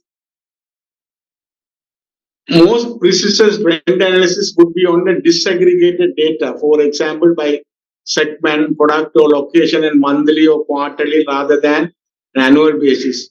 The precise trend analysis, the segment, sales of the segment, product, location, monthly, quarterly. An aggregated level, it is relatively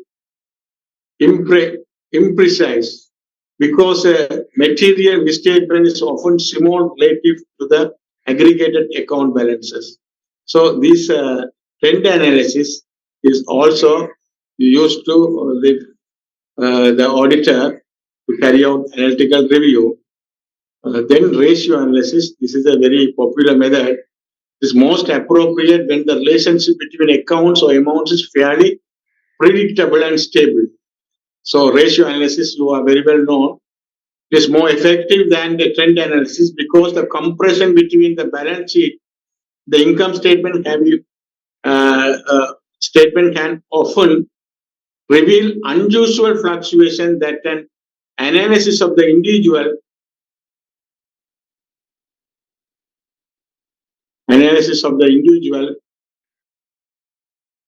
accounts would not. So this analytical review consider and concern fluctuation, unusual fluctuation, and inconsistencies. If the sales is sometimes fluctuated, decline suddenly, so unusual fluctuations. So you must analyze the reason for that.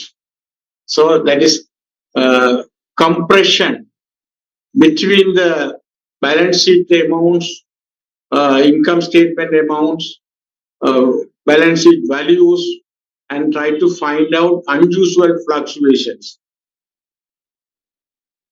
Ratio analysis at the aggregate level is relatively imprecise. There are 5 types of ratio analysis.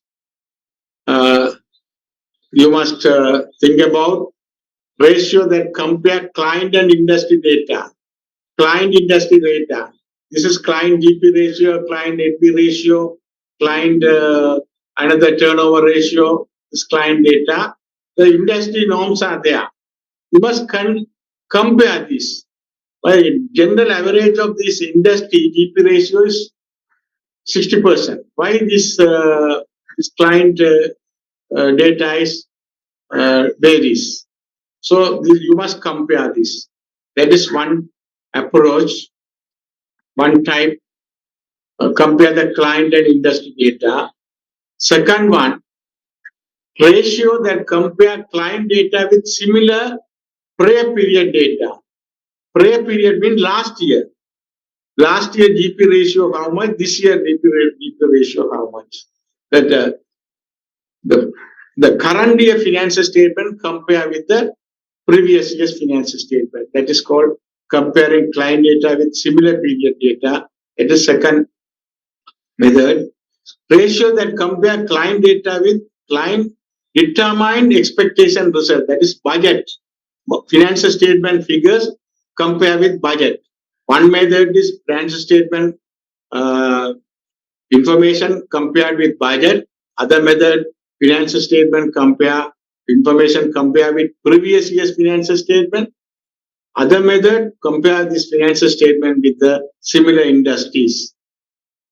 The last one, ratio, compare with the data.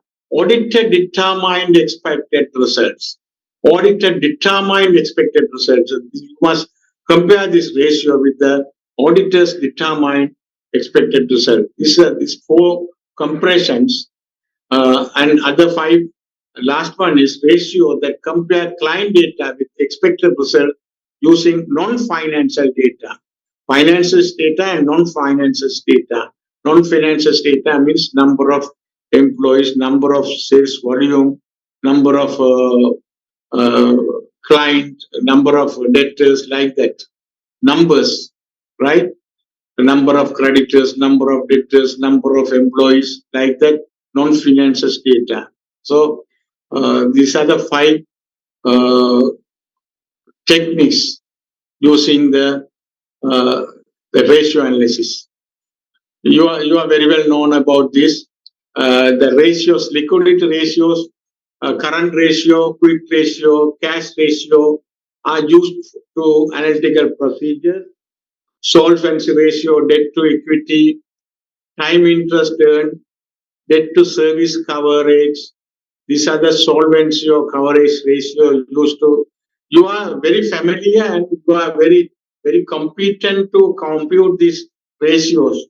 Unless otherwise you are not competent enough to compute this ratio, you can't carry out the analytical procedure. If you check the professional exam papers, there is a financial statement. It's given full financial statement. Last year financial statement also given. You may ask to carry out analytical review by using the trend analysis or ratio analysis. So you have to compute all these current year ratios. Sometime last year ratio may be given, or sometime you may ask to compute these ratios and compare these ratios. As an auditor, you must find out what are the reasons for this increase or decrease, the variations, right? So these are the ratios. You are very familiar. So, the advanced accounting. You may study these ratios. So you must compute ratios. You must familiar with these ratios. Solvency or leverage ratio, debt to equity, time interest earned, debt to service coverage, then profitability ratio, NP margin, GP margin, return on investment, ROI, return on equity, activity or efficiency ratio, receivable turnover in days, receivable turnover in days, receivable inventory turnover in days, assets turnover. These are the activity or efficiency or turnover ratios. Liquidity ratio, you are very well known. CA also under current liabilities, and current assets to current liabilities. Quick assets ratios, current assets minus inventory over current liabilities. Cash ratio, cash and cash equivalent plus invested securities over current liabilities. Solvency ratio, debt to equity, total debt or total equity, times interest earned, net income over annual interest expenses, debt to service coverage, earning before interest and tax, and over total debt services coverage. Profitability, you are very well known.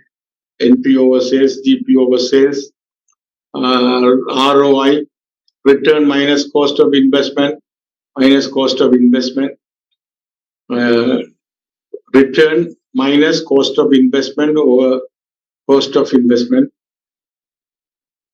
return on equity, net income over book value of the shareholders' equity,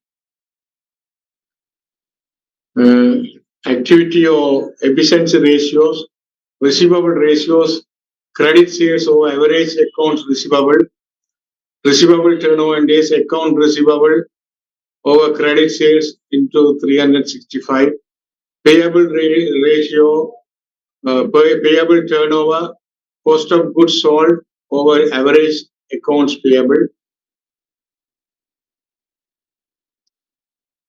activity efficiency ratios, payable turnover in days account payable over cost of goods sold into 365, inventory turnover, cost of goods sold over average inventory, inventory turnover in days, inventory over cost of goods sold into 365, assets turnover, sales over total assets. Right.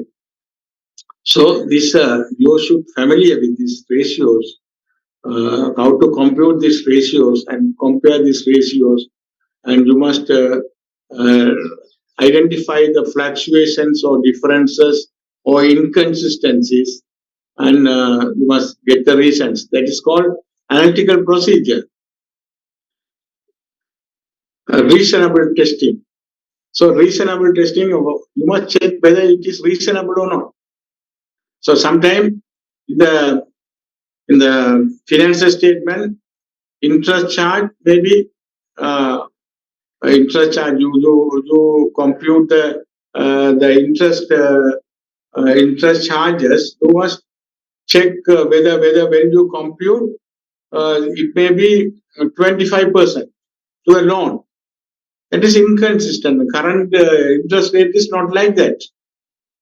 Sometimes income tax ratio, income tax payment, how much the profit, how much interest, how much income tax paid.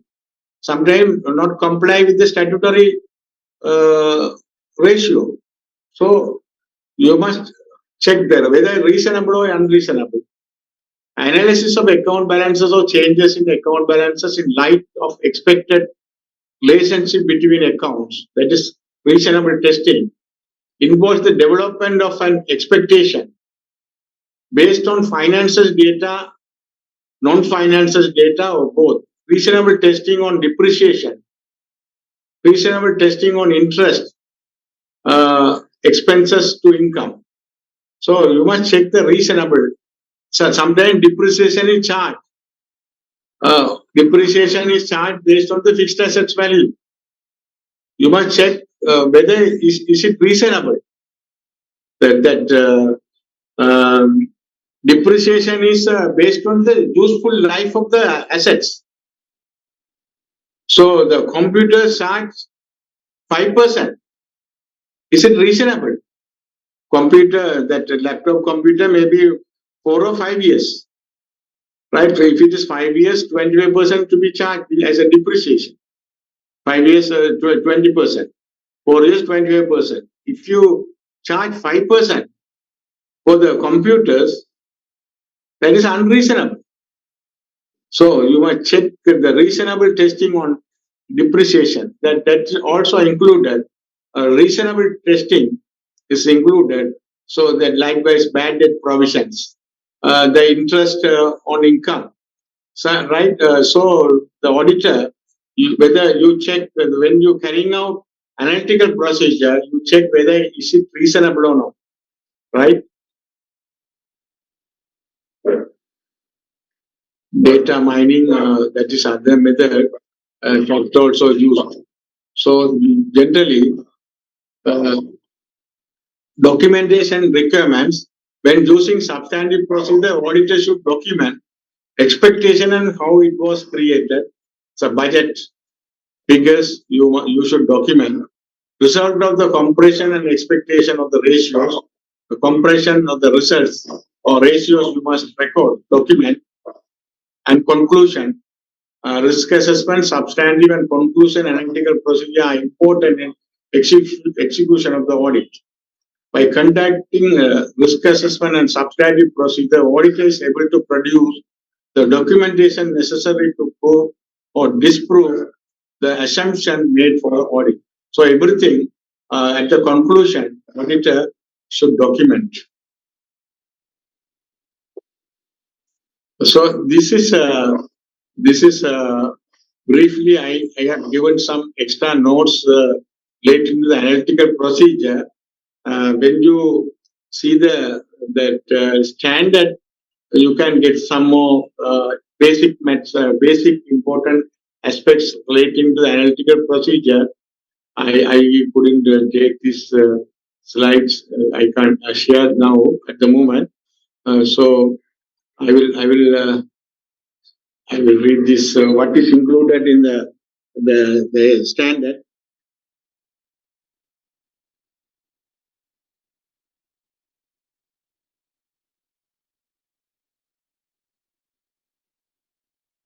The,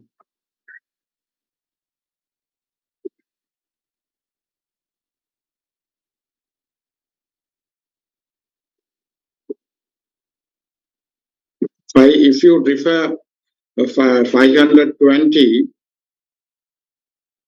Sri Lanka auditing standard 520. Uh, you are not expected to carry out this practically carry out the analytical procedure. You must know the basic theoretical knowledge on analytical procedure. Uh, you should, according to the standard, uh, objective of the auditor of analytical procedure to obtain relevant and reliable audit evidence when using substantive audit procedure, and to design and perform analytical procedure near the end of the audit that assist the auditor when forming an overall conclusion as to whether the financial statements are consistent with the auditor's understanding of the entity. These are the two objectives of the, according to the standard SLAUS 520, these two objectives are there. Then the definition of analytical procedure. Uh, Analytical procedure means evaluation of financial information through analysis of permissible relationship among both financial and non-financial data. Analytical procedures also encompasses such investigation as it necessary of the identified fluctuations or relationship that are inconsistent with the other relevant information that differ from expected values by significant amount. That is given here. Here that what is analytical procedure, right? What is analytical procedure? Definition of analytical procedure, right? This given definition of analytical procedure that is given in the standard, right? Mm. Then how to carry out analytical procedure, comparable information for prior period, anticipated result, and similar industry information that is given in the standard. So you must refer this standard only, the small standard. 3, 4, 5, 6 or 7 pages only given in the standard, right? So actually, you should know here uh, what do you understand about this analytical procedure. Definition of analytical procedure you should know. You note down definition of analytical procedure. Analytical procedure, that is one thing. Second one, purposes of analytical procedure.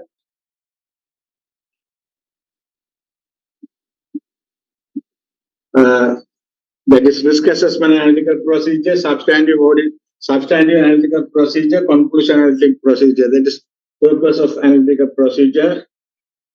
Then type of analytical procedure, trend analysis, ratio analysis, like that uh, type of analytical procedures. Uh, then ratio analysis, what are the ratios? used for analytical review, analytical procedure, and how to do analytical procedure. One is uh, compare this financial statement figure with the previous year's financial statement. Second one, compare this financial statement information with the anticipated result budget. Third one, compare the financial statement information with the similar industry. Fourth one, analyze the financial information data with the non-financial statement, non-financial data, and you must investigate the fluctuation or inconsistencies also included in the analytical procedure. How to do analytical procedure. Number 6, there are 3 stages analytical procedure carried out. Planning stage. Why this planning stage? To extend time, nature, and extent of audit procedure to determine planning stage. And risk assessment procedure, you must identify the risk and assess the risk of material misstatement, financial statement. The substantive analytical procedure, you must relevant and reliable audit evidence to obtain. That is why substantive analytical procedure. Conclusion analytical procedure to come to an overall conclusion on the analytical procedure. There are 3 levels, the different levels analytical procedures are carried out. So I think you hope to understand this analytical procedure. It is not a difficult one. Uh, if you refer this standard based on this explanation, when you go through this standard, you can easily understand this. Repeat the 6th question.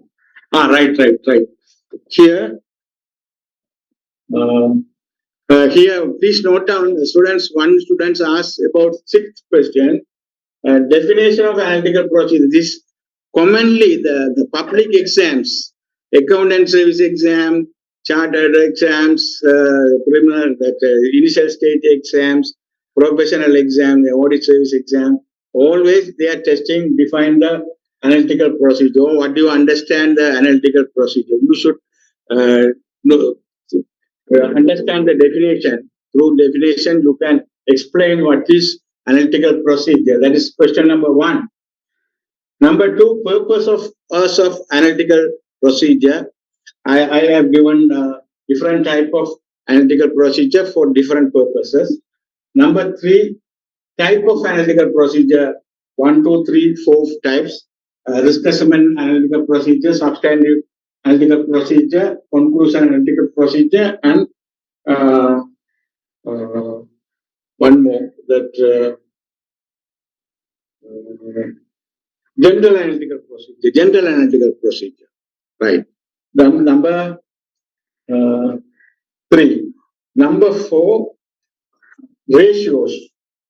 What are the ratios used for the analytical review? Number 5, how to carry out analytical review. Number 5. Number 6, student asked number 6, asked me to clarify number 6. What stages analytical procedure carried out in audit? Planning stage and the purposes. Planning the stage, what purposes? Second one, uh, risk assessment stage, what purposes? Substantive procedure stage, what purposes? Conclusion stage, that over at the end of the year, end of the audit, conclusion stage, what is the purposes? Or on what stages this analytical procedures is carried out? Right? Generally, for the professional exams, you ask you to carry out the analytical procedure. So several things, you must identify the fluctuations, you must identify the inconsistencies, you must identify the relationship, the financial data and non-financial data. You must compute all these ratios I explained the profitability ratios, liquidity ratios, turnover ratios, investment ratios. All should compute this year. Sometime previous year may be given. Compare this ratio. You must find out the reasons decline or increase or fluctuations, right? Also, sometimes you must give a comment. This is not to comply with the statutory requirements, reasonable or unreasonable, right? So trend analysis you can use, ratio analysis you can use, data mining also you can use. There are uh, other methods also available for the analytical procedures.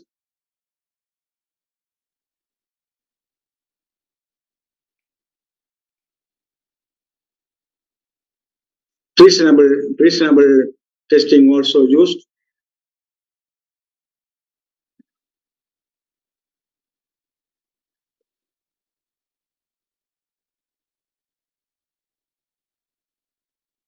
These are the phases. Question number 6. These are the phases or stages.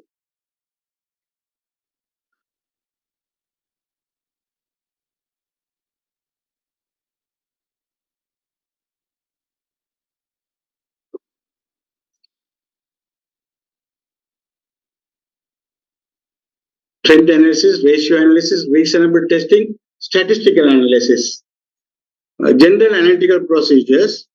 The general analytical procedure, that is fourth one. That other than this, the risk assessment analytical procedure, substantive analytical procedures, conclusion analytical procedures. Other than this, general analytical procedure include trend analysis, ratio analysis, reasonable testing, statistical analysis. These are uh, the general analytical procedures. You can slightly refer this. The SLA US 520 basic things you should understand. You try to understand what is this. If you want to study further, you can check the examination questions. The provisional type of examination. They are practically carry out this analytical review and this compute this ratio and compare these ratios and explanation. Everything is given, right? I hope you can understand this, the standard. Students, if you want to comment anything, uh, you can ask now.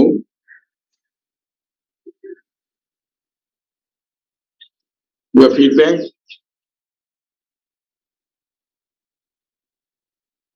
Today we covered two sections.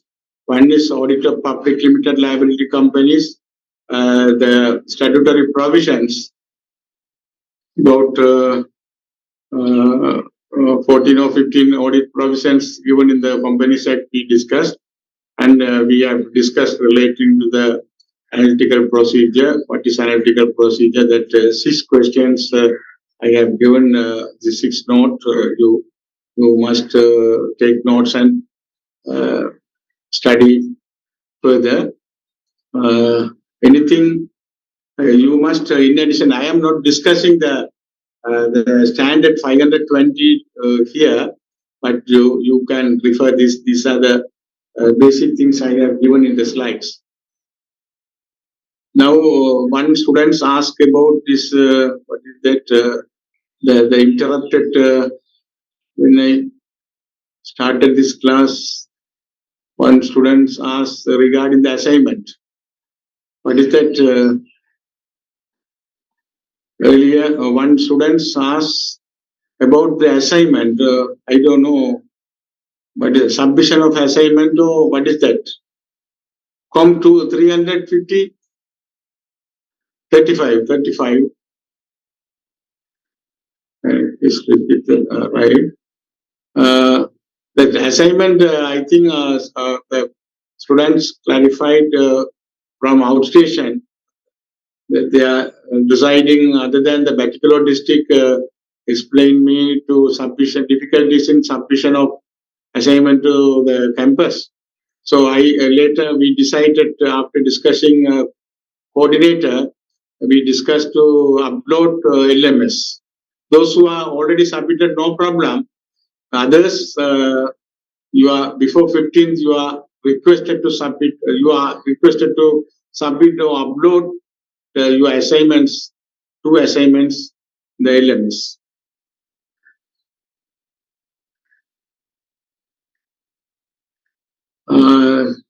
Anything you want to clarify? Without hesitate, you can ask.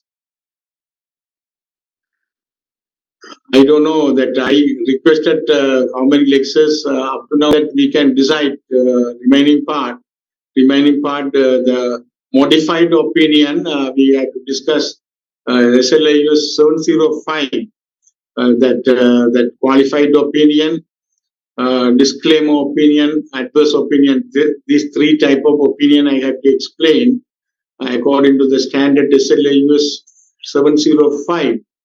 Other area, vouching, audit, and verification, also there. Then we will decide further what are the areas to be discussed based on the depending on availability of the time. So, anything you want to clarify, students? Can you hear me? I don't know. Students,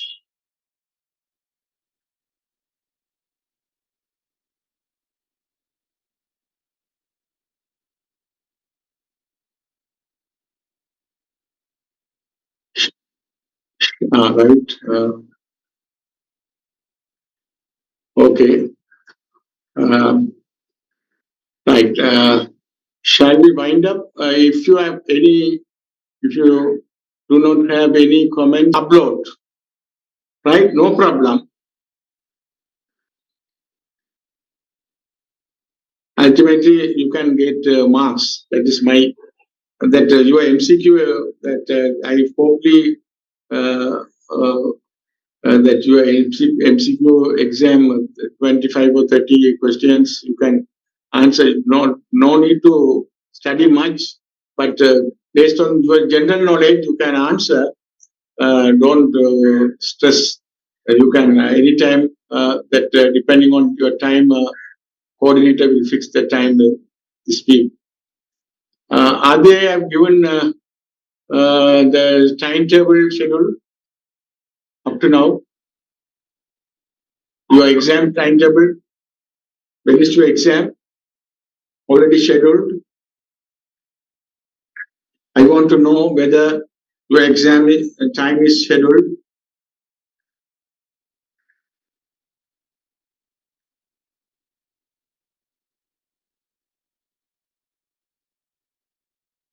Okay, not yet. Not yet. Okay, right. Thank you. So anyhow, we will have a class next Saturday. If the exam date is fixed, we can try to complete. So shall we wind up?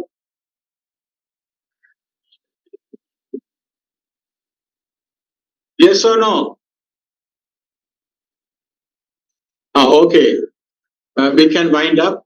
Thank you very much. We can wind up today's lecture program. Thank you for your cooperation.